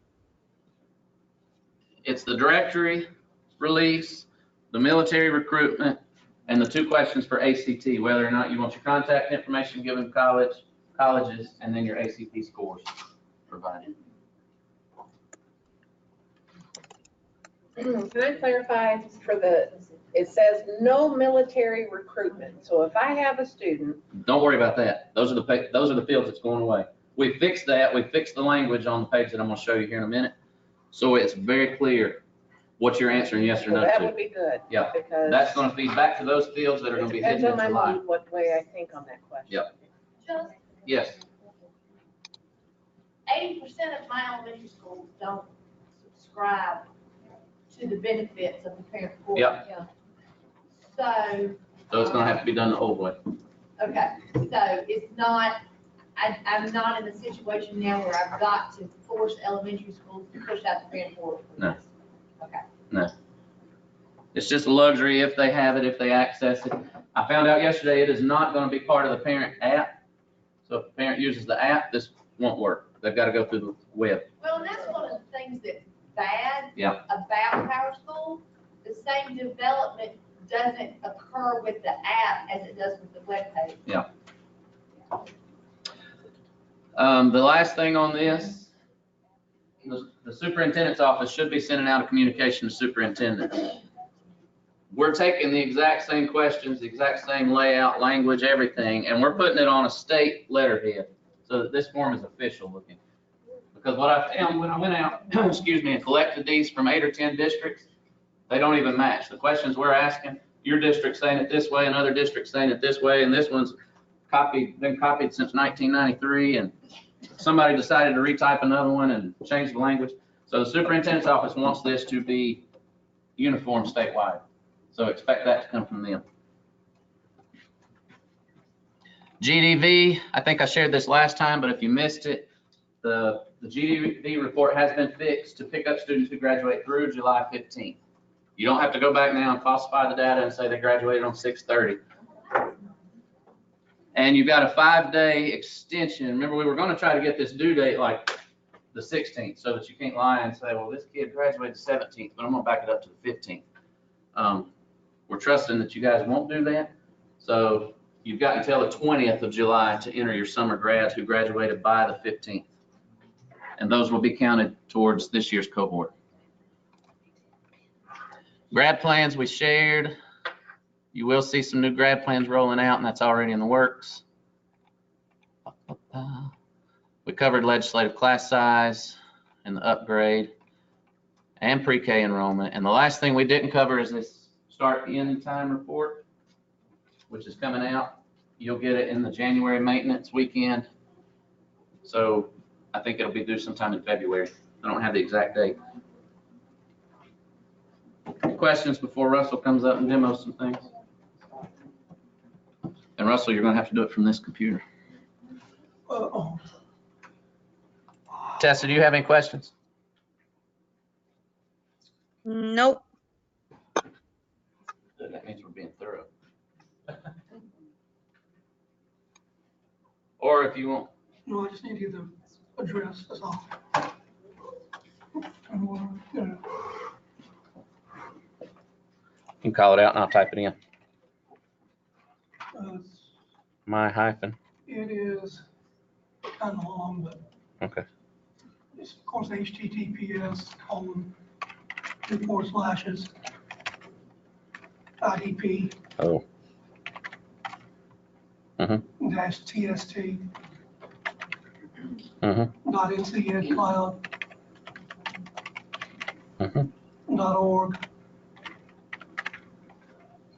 You can try the /IDP. I don't know if it needs to go there or not, probably not. And then we'll see if we don't get in. Did he go anywhere? No, I hope they don't have it blocked. Yep. You know, this depends on whether I can. I need to do. Hey, Justin, I got a question that just came in Okay. on the FERPA page. Yep. So the old fields are going away or hidden. The parents who don't update via portal, we have to do it the old way. Will we do that on the new FERPA page? You'll do it on the new FERPA page, and whatever you enter in one's going to automatically go to all three. Okay, and part 2 of that question, will we be able to figure out who to exclude with data pulls and extracts? Will the new fields be accessible? They're still, it's the same field names. And yes, they'll still be accessible. And that's another report I'm going to take back and see if we can create for you, so that you don't have to do a quick So export. that one, they can still use the student field value like everybody else, and they run their loads or whatever.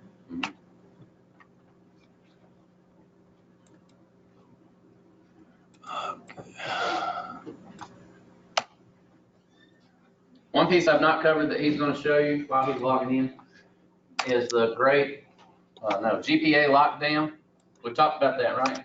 I told y'all it's coming. Well, we're doing this, and it's going in place after EOY. So when you go to manually enter a historical grade, you can't fudge on the well, you already can't edit the added value because that's triggered based off the 9th grade entry date. But you can't change the GPA points because it's going to be triggered based on the percentage grade you enter. It's not letting me log back in. Let's try it.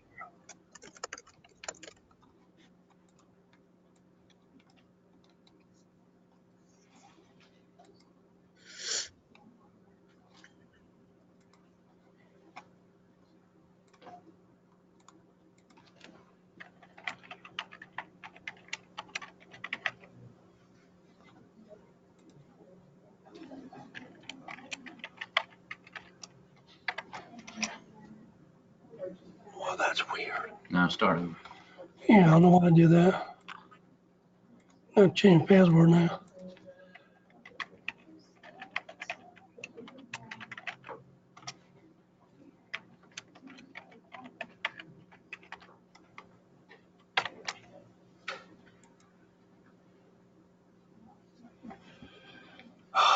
But I know I am. I just logged in on mine over there just a minute ago.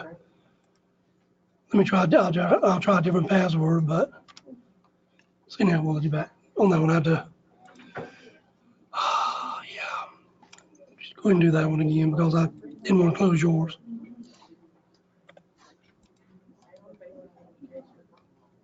Oops. And I'll do a different password.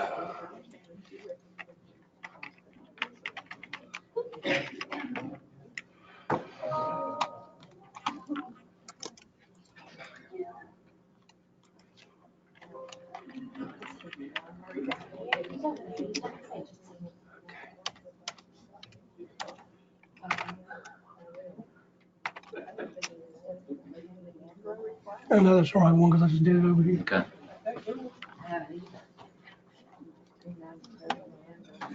So, Ann, you want to do your part and then we'll come back to that? I'll do my thing. All right, let's jump back, guys, sorry, to the beginning of all the ECAT slides that we skipped in the beginning of the slide deck. There's no way for me to hook up. Not so that everybody online can see. Oh, There you go. Here you go. You can sit right there and share your screen, right? But it won't show up there then. Never mind. You're, you can get one place or there. I'm not sure how that got so tiny right there. It used to be really big.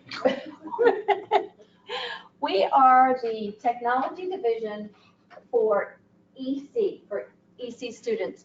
And I know how y'all feel about PowerSchool and ECATs. That's the way we're feeling right now. Like taking a baby and sitting it in front of a computer and going, here, solve this problem. You know, we just have to keep working at it. Oops. Okay, how do you get it back? Fix it. Technology.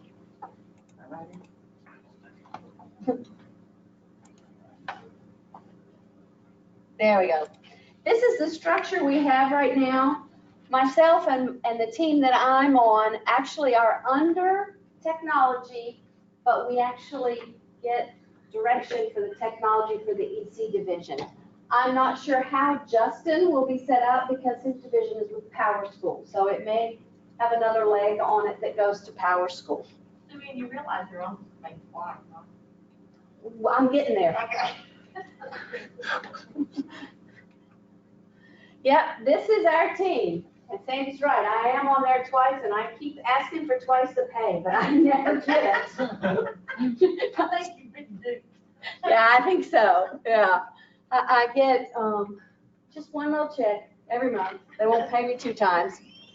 But these are your regional trainers. So if you have any questions about ECATs, those would be the people to call after you've talked to your EC director or your EC data manager and you haven't figured anything out yet.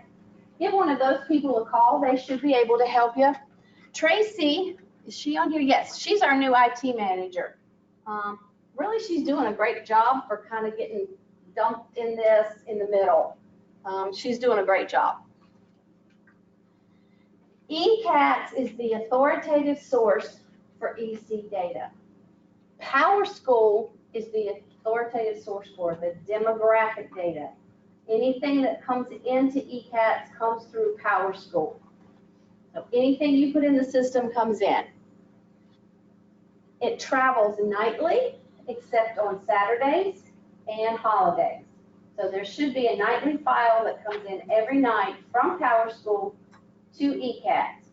Sometimes, because the file is so large, it takes until about the middle of the next day. We've seen that happen to fully complete the file transfer. But it should be there. Then ECATS feeds back to PowerSchool nightly. There is right now a problem with the data that's going from ECATS to PowerSchool. You don't say. ECATS is actually producing the data correctly. PowerSchool's just not consuming it correctly. We have a ticket in on that, and it has been escalated a couple times. He thought he had it fixed, I guess it was Monday when I was complaining about it, but it wasn't fixed Monday. So they're still working on that. These are some of the errors that you might be asked to help look at. Duplicate students, which I know is a dirty word. Incorrect dates, transfer of EC data, no race or ethnicity, student ID numbers, no school code, is LEP, and parent information. There's a few of these that are required by EC for federal reporting, but you should never have a problem with them because getting into PowerSchool, you automatically have to enter a lot of this data. So the first one we're going to look at is the duplicate students. PowerSchool itself, and somebody at DPI, some stakeholders, and we were included, sat down and came up with a set of instructions on how to handle duplicate students since DPI is no longer doing it.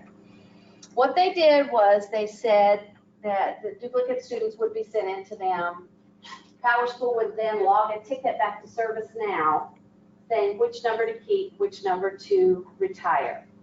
And that DPI on the service desk would make a list of those, give them to Jordan, and he would retire them from the student UID system. Why is PowerSchool making the decision? And I don't know that they are. The instructions said research and converse with the LEA. Okay, so, and this might not be the place or time for this conversation, but you and I had some extensive conversations around duplicates. Yeah. And I've got situations where UID group already invalidated my numbers. I don't have to turn those in, shouldn't turn them in because PowerSchool has no knowledge of any of that. Right, exactly. That's where I was going. Okay, sorry about that. I get, She gets excited. Yes, Andy and I have had several conversations about this. Are we any closer to having a report in PowerSchool that tells me here are your possible duplicates? I have, he's shaking his head no. Okay. Thank you. Although there is, for EC kids, a report for child count that prints out potential duplicates and potential duplicates. Now, we're running into a problem there. yes, you are. Yes. That it's putting out a bunch that shouldn't be, so they're working on that also. I found that out this week. So I sent that back. But a lot of times you'll go into the state student UID system, and the number that you're using is already retired. So you have to find another number. But somehow, two numbers ended up in ECATS. It could be that one time CCAS had it as an ID and it never got changed in there, so it got pulled in, or EZIP might have had it somehow and it got pulled in. So your EC person still needs to send in a Zendesk ticket to tell me which to keep and which to get rid of so that I can make ECATS do that. So I can send it to them to merge. And usually what I do is I send back and say, go through your PowerSchool person. All they need to say in that Zendesk ticket is, my LEA has checked, this number is invalid in state student UID. And then I'll know that they don't need to send a ticket into PowerSchool. Would you But- have that duplicate message too? Like I have a situation right now, like you see people saying that they've got a duplicate on their December head count. And they're not a duplicate student, they were in another county, and they moved to us, and the previous county has released them, and we have them in our CCAP school, but they're saying that they're still getting that duplicate. Is there any way to correct that, or do they need to log a ticket for that as well? They need to log a ticket, because here's what I'm finding is happening. When a student has in an LEA a grade change or a system change, sometimes, for some odd reason, the W1R1 that you do, it's doing the withdrawal and then the re-entry. And even when they withdraw, it's kind of getting things out of order. So there's an entry that's been put back into the previous LEA that shouldn't have been. That's on the ECAT side. That's on our side. So they would need to log a ticket and just say, for some reason, this child's showing up as a duplicate, he's not a duplicate, then I can go in and check and see what the problem is. And it will be myself or Stephanie who gets these tickets. And we get most of the ones they send to Zendesk, because Zendesk people do not have access to PowerSchool and to state student UID system. And what we found to begin with was they were merging students and transferring students when they hadn't been withdrawn from their previous LEA. And so we pulled a lot of that back in-house so that we could check those things out before we ever transferred them. Your duplicate student tickets to PowerSchool should have EC duplicate student number, priority 1. They have been changing those numbers from priority 1 to priority 2, 3, or 4. I have had a conversation with them, and I sent them another email last night because I got one yesterday. Someone said that their priority had been changed. So I've sent them another email. We'll see, but just continue to do that if it's a duplicate. Once you get that number back, just give that to your EC person. And until you get your answer from PowerSchool, there is nothing else for you to do. Just get that number to them. Okay? Entry dates. This has been a nightmare. Entry and withdrawal dates is, well, anyway. If you have an entry date of 8/26 and an exit date of 9/25, you're fine. That's exactly right. But if you look down below and the next school enters that student on 9/20 and your exit date is 9/25, that's not going to work. You cannot enter a new school until you exit the previous school. So what happens is either they change their date to 9/25 or you change your exit date to 9/20. But because the student's already exited, ECATS does not go back and change that date to 9/20. So then they never pick up the entry because the exit was already done and it's at a later date than the entry. So it just gets all messed up. So just, and I know I'm preaching to the choir. I told somebody yesterday I'm a Baptist, I'll preach to anybody. But you've got to instill in your people, I know, that dates are a major problem, and they're gonna be if we don't get it cleaned up. This is actually what I've had more trouble with than duplicate students. Duplicate students, right back to that. Go ahead and send all your others in because they are actually working on those also. I've gotten some tickets back that said the duplicate was changed, so I've just gone ahead and logged that ticket to PowerSchool, or not PowerSchool, ECATS, to get those changed even if they're not EC students. Those entry and exit dates, have they been a problem in the same LEAs or when they cross LEAs? Across the board, they can be a problem in the same LEA, sometimes they're a problem across LEA. I have some, like the exits here. The summer withdrawals, some will say entry 8/26, exit 7/8. You know, you've got to keep them in order. And there should be no exit date in next school year.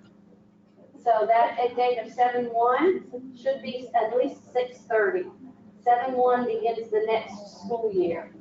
That's when EOI happens. And so we found a lot of the program schools will put a begin date of 7/1/2019 and an end date, or withdrawal date of 7/1/2020. They never get withdrawn when they actually should be because the date is in next school year. So how can I help you? Because transfer student record's not working. So I don't see what date the kid withdrew in some cases. How can I help? Exactly. So what you're gonna do, if it's not, if your EC person says this is not right or you find a problem, have them put in a Zendesk ticket, and I can look at it. We are actually working with the vendor to change up a little bit the way the student record transfer pulls data. Right now, and I'll get to that in a second, but just, and no kids left in the ET school, the FTE school at the end of the year. That's a lot of kids who you don't know where they're going, or if you have a charter that it's the last grade for them, they put them in the FTE school during the summer, they need to be transferred back and then sent out of your regular school.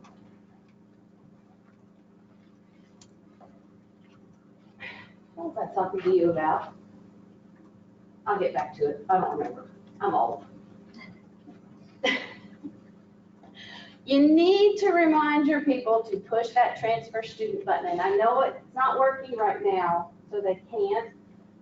Hopefully Justin's promise will be that it is working, because that transfers all that testing data, all that discipline data, all that kind of information that needs to go to the next LEA. And it'll be even of more importance when MTSS comes on board. Right now, we've got an issue, and this is what I was talking about, of the SRT, which is the student record transfer, and ECAT's not working because a lot of what we're finding is the names are different. You've got John Henry, John Thomas Henry, John Thomas Henry Jr. It doesn't see those three names as the same name. So what we've got to work effort in to the vendor to ask them to do their pull for duplicates and transfer records exactly the same as the state student UID system does, using those same fields as criteria. So hopefully we'll get a better match. Okay? But don't change the process that you've got right now. Don't do anything to change it, because this is an issue. Just have them send in a ticket that the records didn't transfer, and we can manually do that for you. Okay? The EC record. The EC records, right, right. Yeah. Hey, Sue Ann, Yes, can I speak to the transfer student record thing? yes. Also, if the student is a no-show in your instance, before you transfer them out, hit the transfer student record button. That helps pull all the records in and keep all the records accurate. That way, when the next LEA tries to pull them in, they'll get all of the records accurately, because if you don't hit that, they're only going to pull in your no-show record to the next LEA. That makes sense? Okay. Are you going to put that out in the weekly email, Tessa? I can, sure. I'd like to just see that in writing, just so we have it. Okay, that's a good idea. I'll make note of that. Thanks, Rob. Thank you. This is one that you're not going to see very often. It's the race and ethnicity, of course, the one student ID numbers with duplicates, school code. You have to have a race and ethnicity when you enroll them, and you enroll them in a school, so you're going to always, pretty much always have a school code. The only thing you might find is LEP, and I think this has a lot to do with the transfer process. If somebody does an IEP, they may find out that the student is LEP, but PowerSchool has never been known that it was LEP, so we may run into that, or that the student has exited LEP. That might be another issue that you'll find. Parent information. I know, don't shoot me on this, okay? Parent information is pulled from the NC contact screen. It pulls what is below new contacts. It will not pull the mother and father name, because they're on the demographic page. That's where that information is pulled from. And it does not have the information that's required, the living with information that's required for ECAT. The new screen does have that information. It has relationship and it has living with.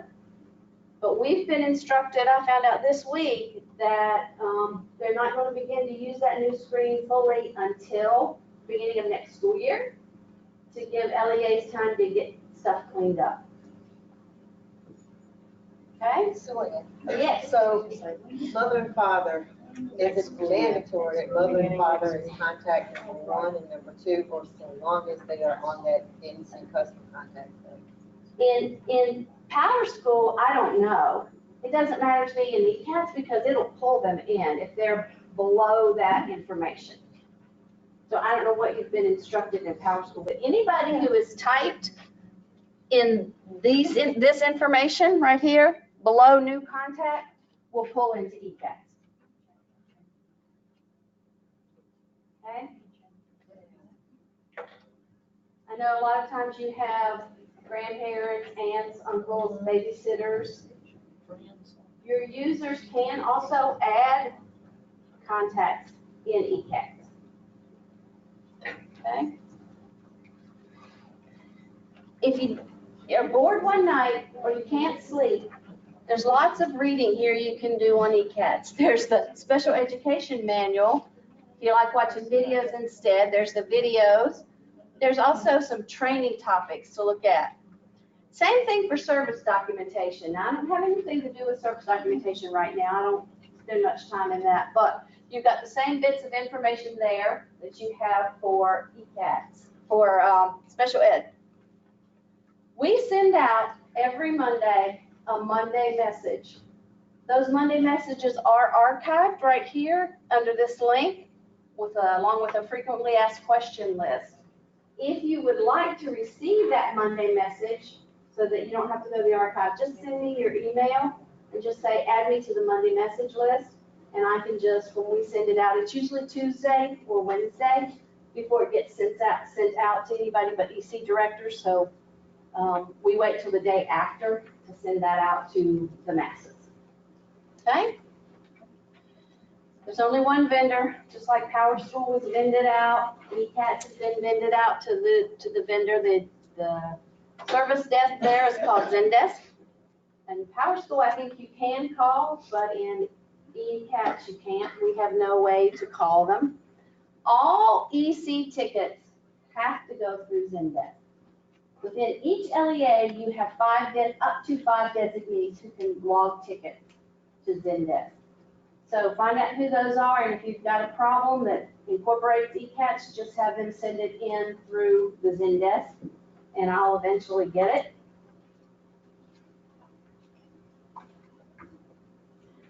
Like I said earlier, data is not flowing correctly. It is the same data you've always had, except for that very top line where you used to have to check, is EC? That will be there no more. This designation of EC course of study will come out of ECATS for EC students. So that will eventually start appearing there. There was some issues with testing, and I asked today, and all of that supposedly has been corrected within ECATS. So when the data starts flowing correctly, you should be getting all of your testing information and accommodations correctly.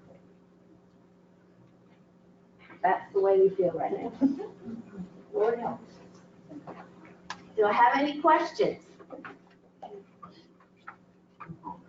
That course, oh no, I've always got questions. That course of study, will that include Extend 1 and OCS kids?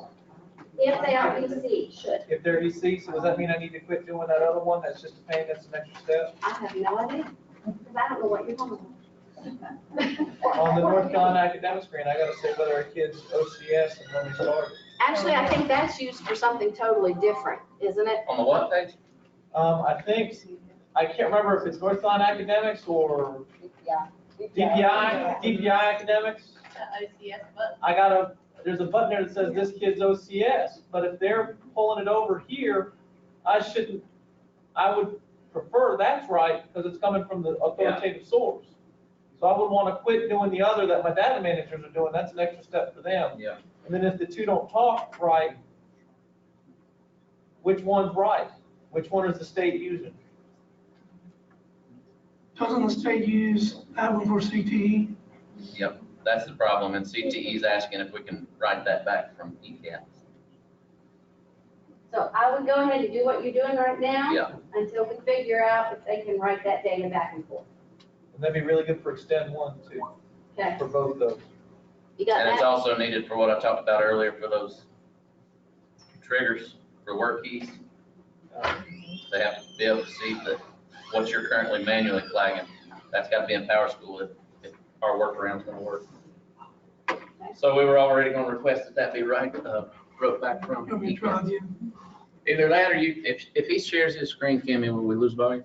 Any other questions? But they won't see. Should, they won't, I wonder if will it show up here? If I say make Russell presenter, and he presents from right there in his seat. Tessa can do that, or he can do that.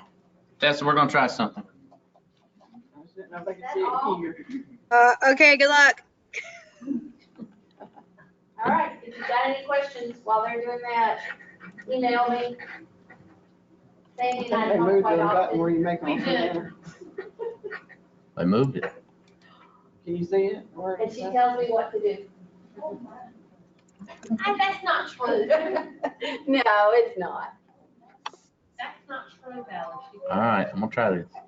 You logged in? But really, because PowerSchool and ECAT talk back and forth now, and every child is there, you may be hearing from me more than you really want. Oh, I told, when we were working you out earlier there over and here, send it or I something? told them about our messed up kid the other day. Uh-huh. And can I tell everybody else what happened? Sure. Because she mentioned that duplicate student report, which is not right, that's coming out of ECAT, is identifying kids incorrectly. But one of the kids that had come up on that report, a person from the EC department sent it in as Duplicate, I wanted to Send know. it to Sue Ann as a duplicate, wanting it merged. Well, Sue Ann called me and said, hey, look at this, because this doesn't look right. These kids have different birthdays, different moms. Well, the kid had come in on the report as a duplicate. But when we started digging, what it actually was I had a data manager pick up a kid from Nashville now and enrolled it as her kid and changed the birthday and changed the mom's name. So two kids had the same number, okay?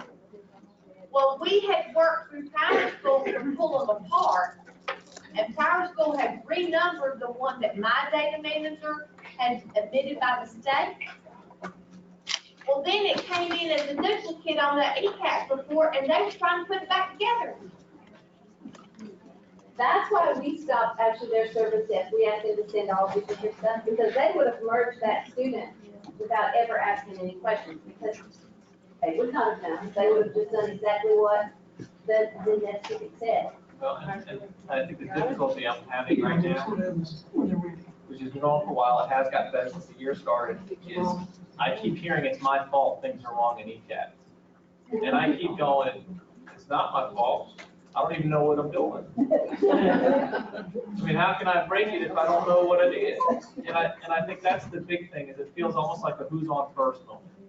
Most of the time I'm on first, but what we're finding, what I'm hoping, just that because everything's coming into ECATs now, that we'll be able to pinpoint a lot of issues and get them solved, so that we don't keep having them over and over again.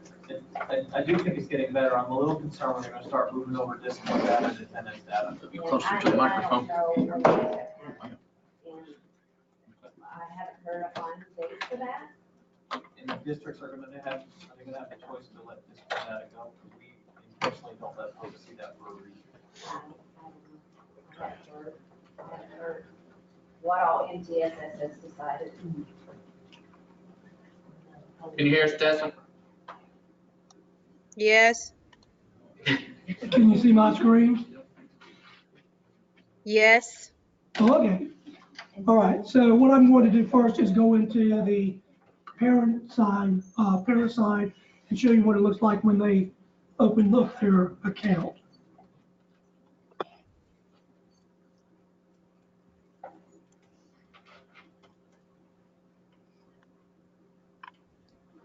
So what it did was, right now it's on Gabriel. He's one of my children, at least today anyway.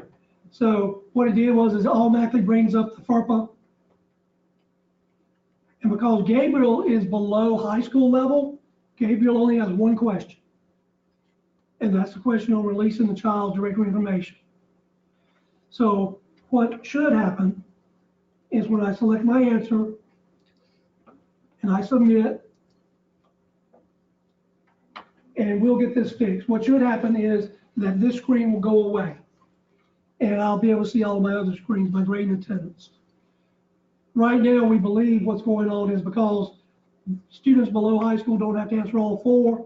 We believe the way it's set up right now is still looking for all 4 to be answered. So I can show you one of those where all 4 of the answers are there, our questions are there, and when I answer them, they'll go away.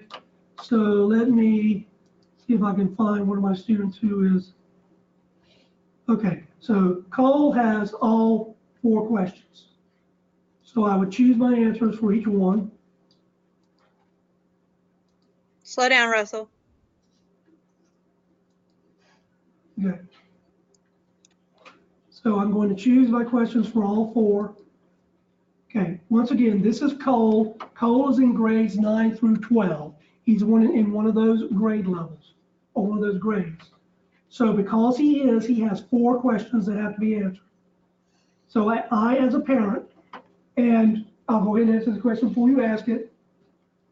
What if I'm the father and then the mother comes into the screen? Once I've already answered them, they're answered. So mother can't answer them. I'm done. And if you have 2 children, when you flip to look at the other kid, you'll have to answer for that child also. Yes. So this is the new FERPA page in the parent portal, right? Yes. And can Okay. they see the answers once they've submitted? Is there, will it go to a page for them? Well, I'll show you that. So I'm going to click submit. Now you notice that that particular page goes away. Now I'm where I would normally be able to look at all these options on the side. If I go down to North Carolina options and click on that, I will see the FERPA page, I will see my answers, and I can modify my answers. You can modify. Okay. And that talks back to PowerSchool. And that talks back to PowerSchool. Right. So the other thing that Justin normally tells everybody is that in this January, we've already told them. No. Okay, in January, they're going to have to answer all of these. And then again, next year, there will be a date in there that will force them to answer these every year. Because we're supposed to collect this annually. So since we technically weren't able to collect it in August, we're going to trigger it to come on in January for this 2019-2020 school year. And then in August, it'll come back and be due again for the following school year. Could add the military connection to that. Is there going to be a requirement when they log in that'll like notify them? They can't get off that screen. So when they first log in, they'll be on that screen automatically? Yep, and they can't go to see their student or their children's grades or anything until they answer the And question. when did you say this was going in again? January? So this 21 is. So on the app. Wait. Not- January when? We don't know, that's coming from the superintendent's office. Okay, because we need time to communicate it out after Christmas break. Yeah. Because you can't send this out to a parent before Christmas break.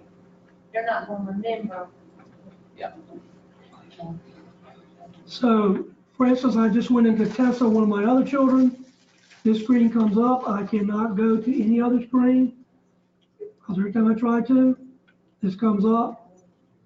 She only has 1 question, and if this were working correctly, I would answer that 1 question, and then I'd be able to see the other screens. But it will not let me get past this until I answer and submit the question or questions. And as we've said, the app and the webpage don't interact with this. The app will not do this at all. So will a pop-up come on the app that informs parents they have to do this? So the ones who live on the app will never see this. So as far as your data collection goes, unless we make a manual effort, you're only gonna get what the parent does here. Right. Okay. The only thing I can think of is instruct them, maybe send the form home and tell them they can either complete the form or visit this link. which will take them here through the internet, Why can't it through be? the web browser. Well, when did we have to start doing this every year? Because we fill this information out when kids enroll, but we never done anything with it since that. FERPA's supposed to be done every year. We've never done it every It'll be done every year. Also, as far as the implementation of this, when you put it in, will it automatically appear, or do you have to go to the page that, where you make the selections for this parent portal and check it? You can determine at the school level what's displayed on the parent portal. So, will I have to go and choose to display this once you put it in? Or will it automatically appear? It's automatically appearing on mine. Right, it's supposed to. We'll check, we'll test that. Okay. I mean, because I just added these kids to me today, and it's just No, I'm automatically just showing up. saying, because you, like I said, it's a school setup. Yeah. What you choose to display on the parent portal at each individual school. So are you talking maybe the North Carolina options down there, you might have to tell it to show that? Correct. Okay, we'll check. Thank you. Okay, let me go out of this one. I like the idea, I like the concept, I wish it worked with the app. Yeah. Well, this was put together fairly quickly. So, So Justin, is it okay if, as an LEA, that we create parent portal accounts for our parents who give us email addresses, supply email addresses with just a generic password, and we provide the parents with a username, but they've not signed an application? But they what? They have not signed an application, a parent portal application or an agreement. Oh, that, I don't know. Are they required to sign That's that? something, is that required, or are we okay? I don't think so. I don't think so. It's a good practice, because you don't want to let the wrong one in by accident. Right. Yeah. We require identification and a form to give them the access code. We don't even let step parents have it. all right, moving on to some things that are in here. We'll show the admin side of that. What did you say about the military connection? Not connected, that was not in there. That's not. Just whether you can supply that information to the military for their use. I know that it's not, but could it be, since it's something that has No. supposed to be done every year? For right now, it's just those 4 items that they're requiring. Can I get a copy of that screen? Or we're gonna get, I mean, you know what I'm saying? Yeah. We were gonna try to put this in March bulletin. Okay, so Mary Ruth Dixon is one of mine that I've already taken care of. If I go onto her screen and go under North Carolina information, I'll find a link for FERPA opt-out. When I click on that, it brings up the very same page, but you'll see that her answers are already there. If you had received a paper copy, you would simply go to the student, click on the link under NC information, and then make the correct choices for the questions. Will there be an option to mass update? Would there be what? An option to mass update rather than going student by student? I sure hope so. Well, Well, you can't mass enter it now. no. I mean, if you were Can going you to, go through that one more time, Russell? excuse Can me, you go through that one more time? It's the same thing, Jesse. Please. What you put in the parent portal now lives here on the admin side. And for those that have to collect paper copies, they have to come here and manually enter them just like we do now. No, I know, but how he got to that screen, I was saying, could he back up and go through that one more time? so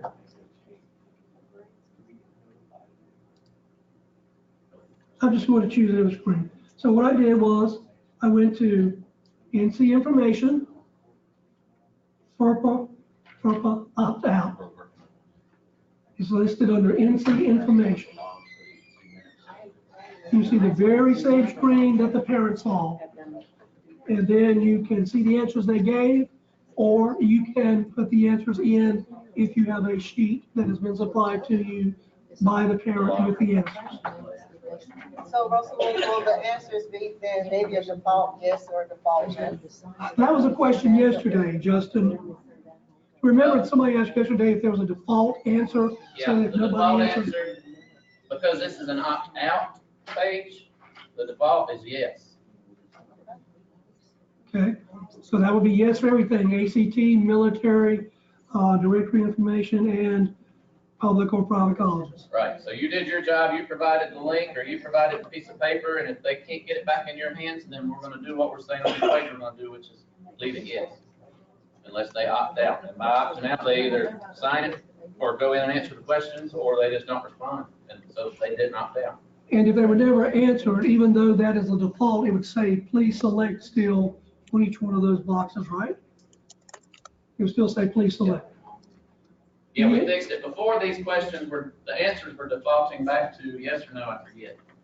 But we fixed it to where the default is no, so that we can see who's not submitted. And then we're working on a report that will show you the nulls. Okay, so still on Mary Ruth, I want to go to modify info. And right now, well, not modify, I'm sorry, wrong one. Other info. Other info, yeah. So under other info, if you go to her right now, you'll see for these questions,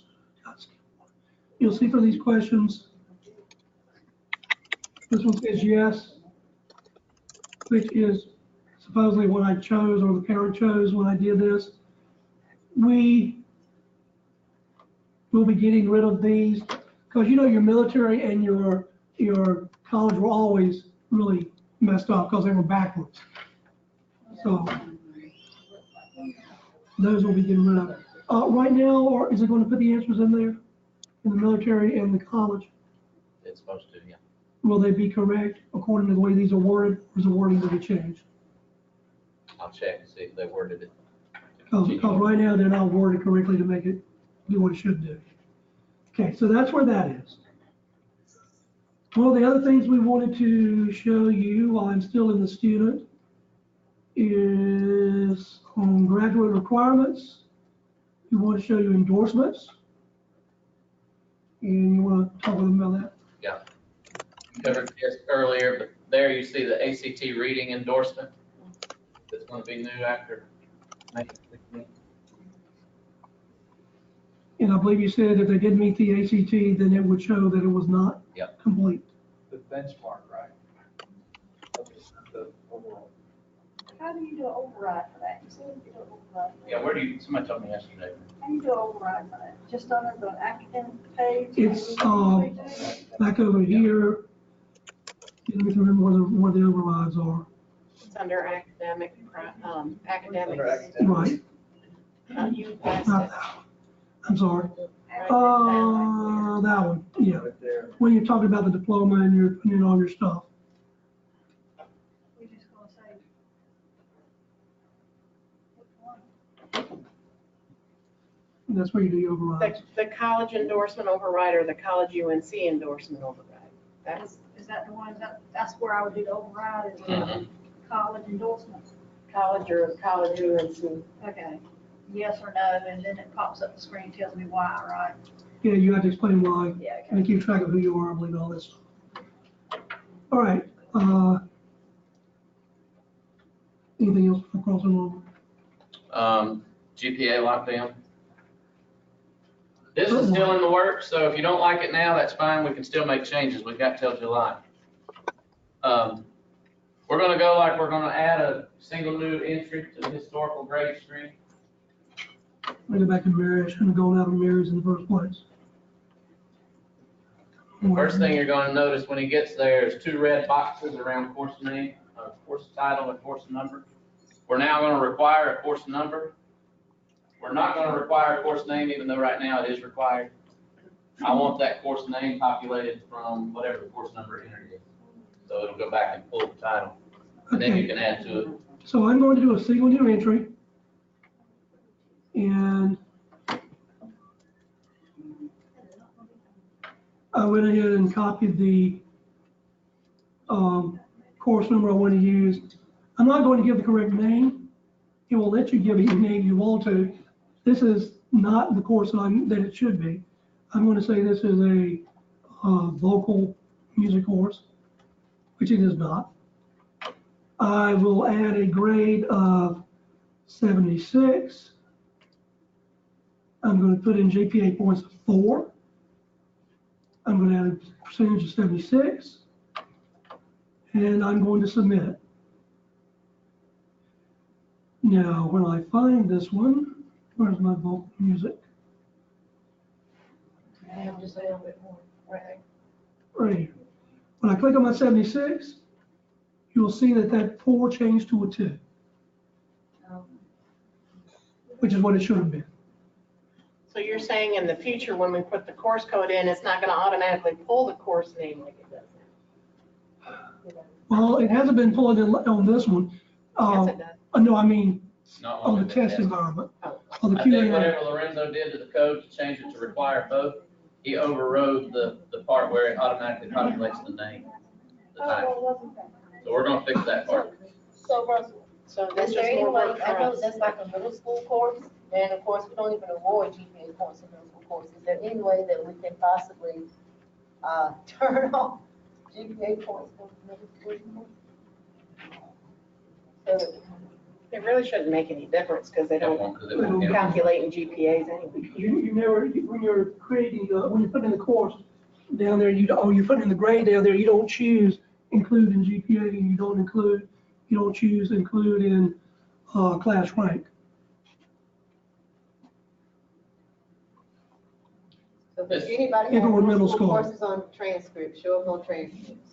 I had you. Yeah, was mistakenly added, check. If you have, then something was probably wrong on the course or on the historical grade. If they're showing up on the transcript, then you need to look at the course and go down there and tell it to exclude on transcript and not to display on transcript and exclude from GPAs. Cross enrollment then? Cross enrollment? Yeah, any questions on this page? A lot of LEAs are having that issue with some elementary classes they're having. All right, we're working on cross enrollment. You know, we've been working on it for many years, and we're still trying to get it to work. It's come a long way. I'm still on Mary Dixon, and the first thing you would do if you're going to cross enroll a student into another LEA is you would go under enrollment. From enrollment, you choose functions. After you've chosen functions, you choose enroll in a class at another LEA. And you choose enroll in a, okay, good. So this screen will come up. On this screen, you have two tabs. You have enroll student and you have view request. I'll show you the view request in just a minute.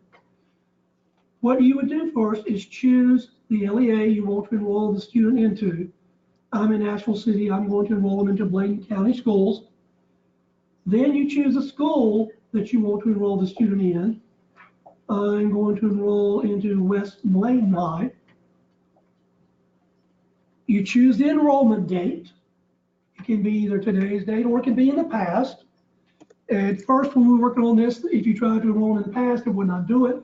I said, look, if you think that everybody's going to always enroll them the very day that they go in to that class, you're sadly mistaken. So we got them to fix it so that if you had to go back, or you didn't know they were in there for some reason, you could go back and use a previous date. So what it will then do is it will show you all of the courses. Now, I was going to keep rid of this. Right now I'm in the 1920 year. So it will show you all the courses that would fall in the 1920 year. If you're in first semester, it will show you those. Second semester will show you those along with the year of course. So we'll show you all the courses you can enroll in, and all you would have to do is click the enroll button. Now, if, you see if I've got any here, I may not. Some of the courses will have a red block over them, over where the enroll is, because they're full, and no one can cross enroll kids into that section because it's full. The only way they can enroll a kid into the full section is if you went in yourself and overrode the number of students who could be in the class. So they cannot just, if they're in another LEA, they can't just come over and go, oh, I don't care if it says that or not, I'm going to enroll a student in there. It won't work. Also, there will be some that will say that they can't enroll anyone in there, and there's another reason for that, and if I can find one of those, I'll show it to you. So anyway, what you would do at this point is you would click enroll. They fixed It's worked 2 out of 4 days. one. Oh, one. This is the only one. Okay, Thought it worked. so this button worked before, but then when we started doing these sessions, it didn't work anymore. So once you click on the enroll, then you will see a message over here. The first message you get is verifying student creation on destination LEA. It will actually enroll the student in the destination school, which is the cross enroll school, and they will have an enrollment record using the code X1. It will also, on their screen, put this little symbol. I don't know where it came from, but it means cross enroll. So you'll see that little symbol on that student's page.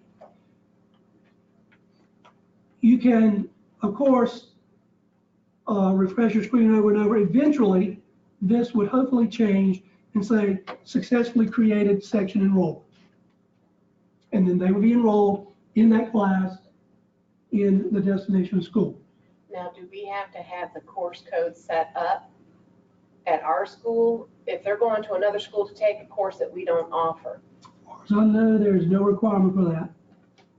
Because I can tell you that this code, 42092X0 TFA, is in no other school except for UC VPS, most likely, because that's where I put it. That's where I created it. Now, once they have been enrolled, well, I just did the wrong one. View request was the other tab, and that's what you just saw once I did that. The only other place you can see which course a student is cross-enrolled into is by going under scheduling and clicking modify schedule. That's the only other place you can see what they are cross-enrolled into. So when I go to the bottom, I open this up and I see what she's cross-enrolled into. It shows me the name of the LEA, the name of the school, course name, course number, section number, expression, the date they enrolled, and what their exit date will be. So it gives me all of that information. Now, when that school stores grades for those for their school, the grade will pass over overnight and will end up in the source school, which would be their home school. It will end up in historical grades overnight. Destination school stores, grade gets passed overnight, it's in the source school. Attendance, we're working on that one. The attendance is supposed to pass over during the night as well. And we're working on that to try to get it to function correctly so that, and this is the way I explained it, the way I thought it should work, which doesn't necessarily mean it's right, but it's the way I explained it. What I said was it should take the minutes that they're in attendance in the class in the destination school, add them to the number of minutes they're in the classes in the source school for that day, let the attendance conversion at the source school then determine were they present for the day or were they not. There's only one little glitch when I think of it that way, and that is that suppose they were absent every period in the source school, and all these classes over here were online, so they showed present in all of those and had enough minutes to make it look like they were present in the source school. That so far is the only one of the drawbacks that I see with that. You wouldn't want that to happen because they literally were absent all day long, you know, and so if they were absent all day long in that school, they probably didn't do anything wrong in their classes. Now in LEAs where you have, let's say a city LEA and a county LEA cross-enrolling, no issue, I wouldn't think. Plus we're having to pass the attendance codes over as well. So they have starting over here, it needs to go over here. If they had a late, I mean, if they had an absence over here, it needs to pass over here. So that's something we're working on right now because the attendance has to go over. We've already fixed it so that the cross enroll will go in the transcript, even when it's in progress. We're just having to work a little bit with the codes showing up the way they should, but the grade goes over to the transcript. It should also I'll go over to all the other reports it needs to be on. So we're working on each of those. We need it to be stable for at least 3 weeks before we actually would put it into production into a pilot. Right now, it has not been stable 3 weeks. Because every time this is fixed, the next week they fix something else and the breaks was fixed the week before. So it's getting better. It's getting more stable than it was.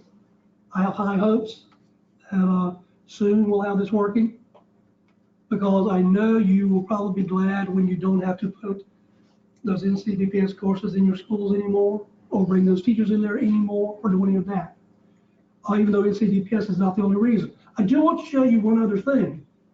When you're creating sections in your school, there is a new, well, before I show the section, let me go to system reports, because there are a lot of system reports under NCDPI reports that you will be able to use for cross enrollment. All of these cross enrollment, cross LEA enrollment reports will be available. One of them tells you the students in your school will cross enroll somewhere else. One of them tells you students that are cross enrolled into your school. Students have been dropped from cross enrollments.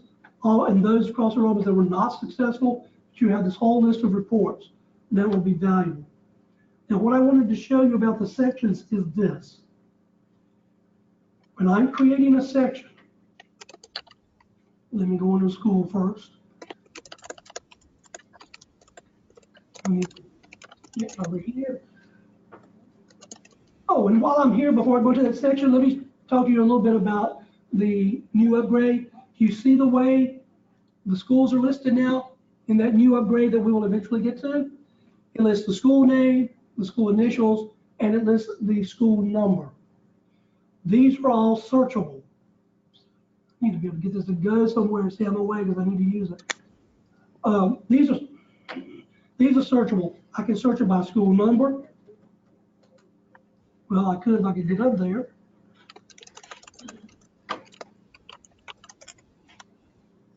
I can search by school number.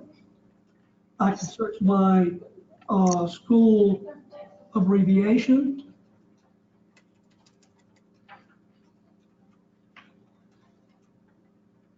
I can search by typing the beginning of the school name, if I can see it. So I can search for my school several ways. If you're in LA that has a lot of schools, this should become very valuable because you can find them very easily by number, by beginning of the name, by the abbreviation you used. So that's a neat little feature in the upgrade. Now going down to the sections, once I get into a school, which I should have gone ahead and done that when I was there. So let's go to Asheville High School. And we'll go into the sections. One of the things you have to do with your sections, and let me see if I can find one.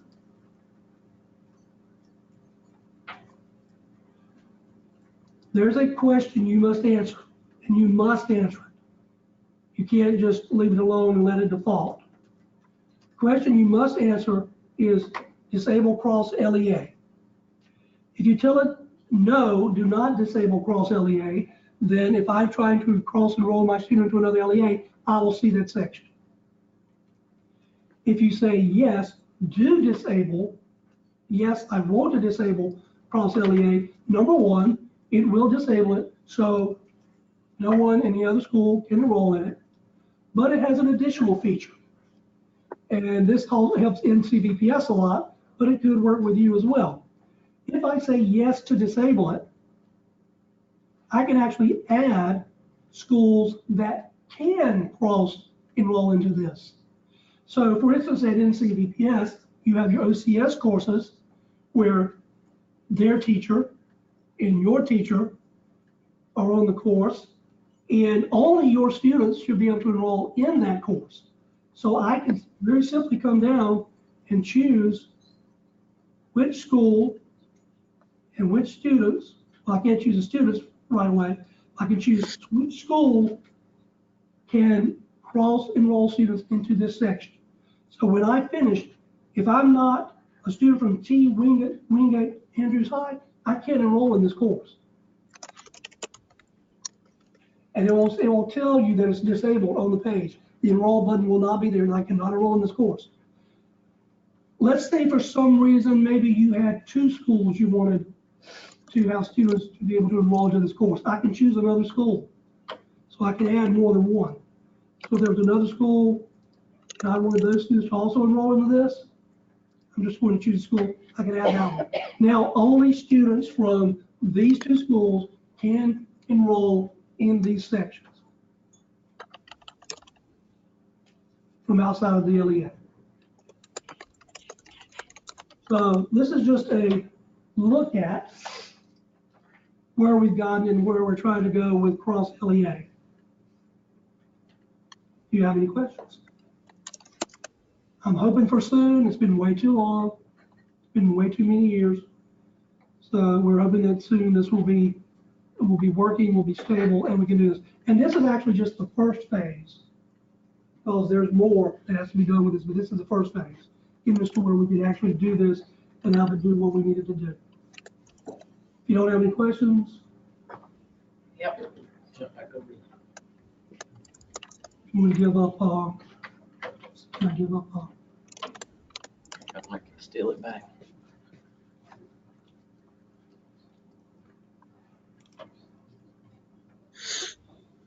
There's a question online about the grades. They asked, will we get a schedule of when grades will be stored so we can plan when to run the ranks? That I think would depend on the schools that you're dealing with.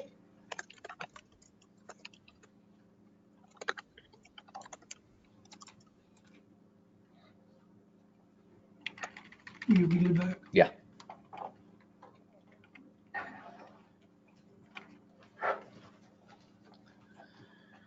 All right, we just have a couple more items and then y'all are free. IPT training, next week is the last week of training that we've got scheduled. I know that we're gonna have some 2020 training needs. So after we wrap up, come back from the holidays, we're gonna look at when to offer another session, maybe in Raleigh.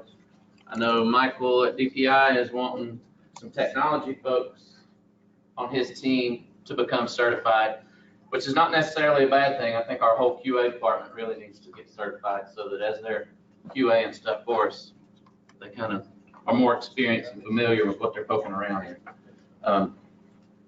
So if we're going to create a class for those, we'll probably allow you guys to come if there's room. Or not you, but. For 1,500 a day. Huh? We'll teach it for 1,500 a day. That's PowerSchool rate. Wow. That's about what we're paying PowerSchool.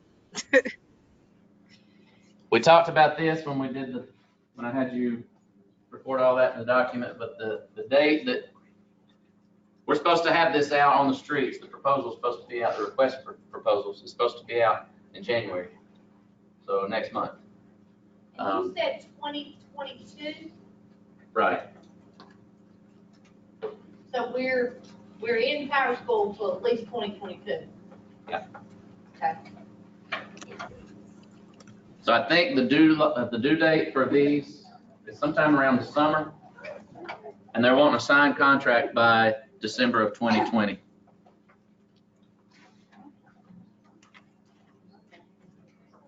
Jess, did you have anything to add before I turn them loose? Nope. Nope. Yes. You said the IPT training. You know, we're certified now. When we have to be certified, we have to be certified every year, is that right? Or not? No. No, you do not have to be certified every year. That is PowerSchool's requirement, but it is not in the North Carolina contract. So North Carolina people do not need to recertify every year. Thank you, thank you. Okay, can I ask a clarifying question? Yeah. If y'all will do the feedback before you leave, please. For those of you online, thank you, and do the feedback as well. I appreciate you attending. I guess this is a question. All right. So if we already have the 2 people that we're allowed as a school district certified, we can't send anybody else without paying for the IPC training, even if you do the stuff in the spring? If it goes over, that would Correct. cover, if it goes over the number that you're allowed, you have to pay. Anything over your allotment. Yeah. Okay, pre-K, discipline. From what I understand, the pre-K students aren't in the educator handbook, so the teachers cannot write referrals in educator handbook, which then feeds into PowerSchool. But in order to provide the state with the data that they're wanting on discipline for the pre-K children, they need to give me an office referral so I can put it in under the student's incidents. Am I not correct? You're correct. Oh my God. Yep. All right. So that's what I'm trying to tell them, and they're arguing with me. And I think that's going to be in the documentation that we're going to work together to get out to both pre-K and PowerSchool folks. Any other questions before you leave? Sweet, thank y'all. Bye, Tessa, thank you. Hi, thanks.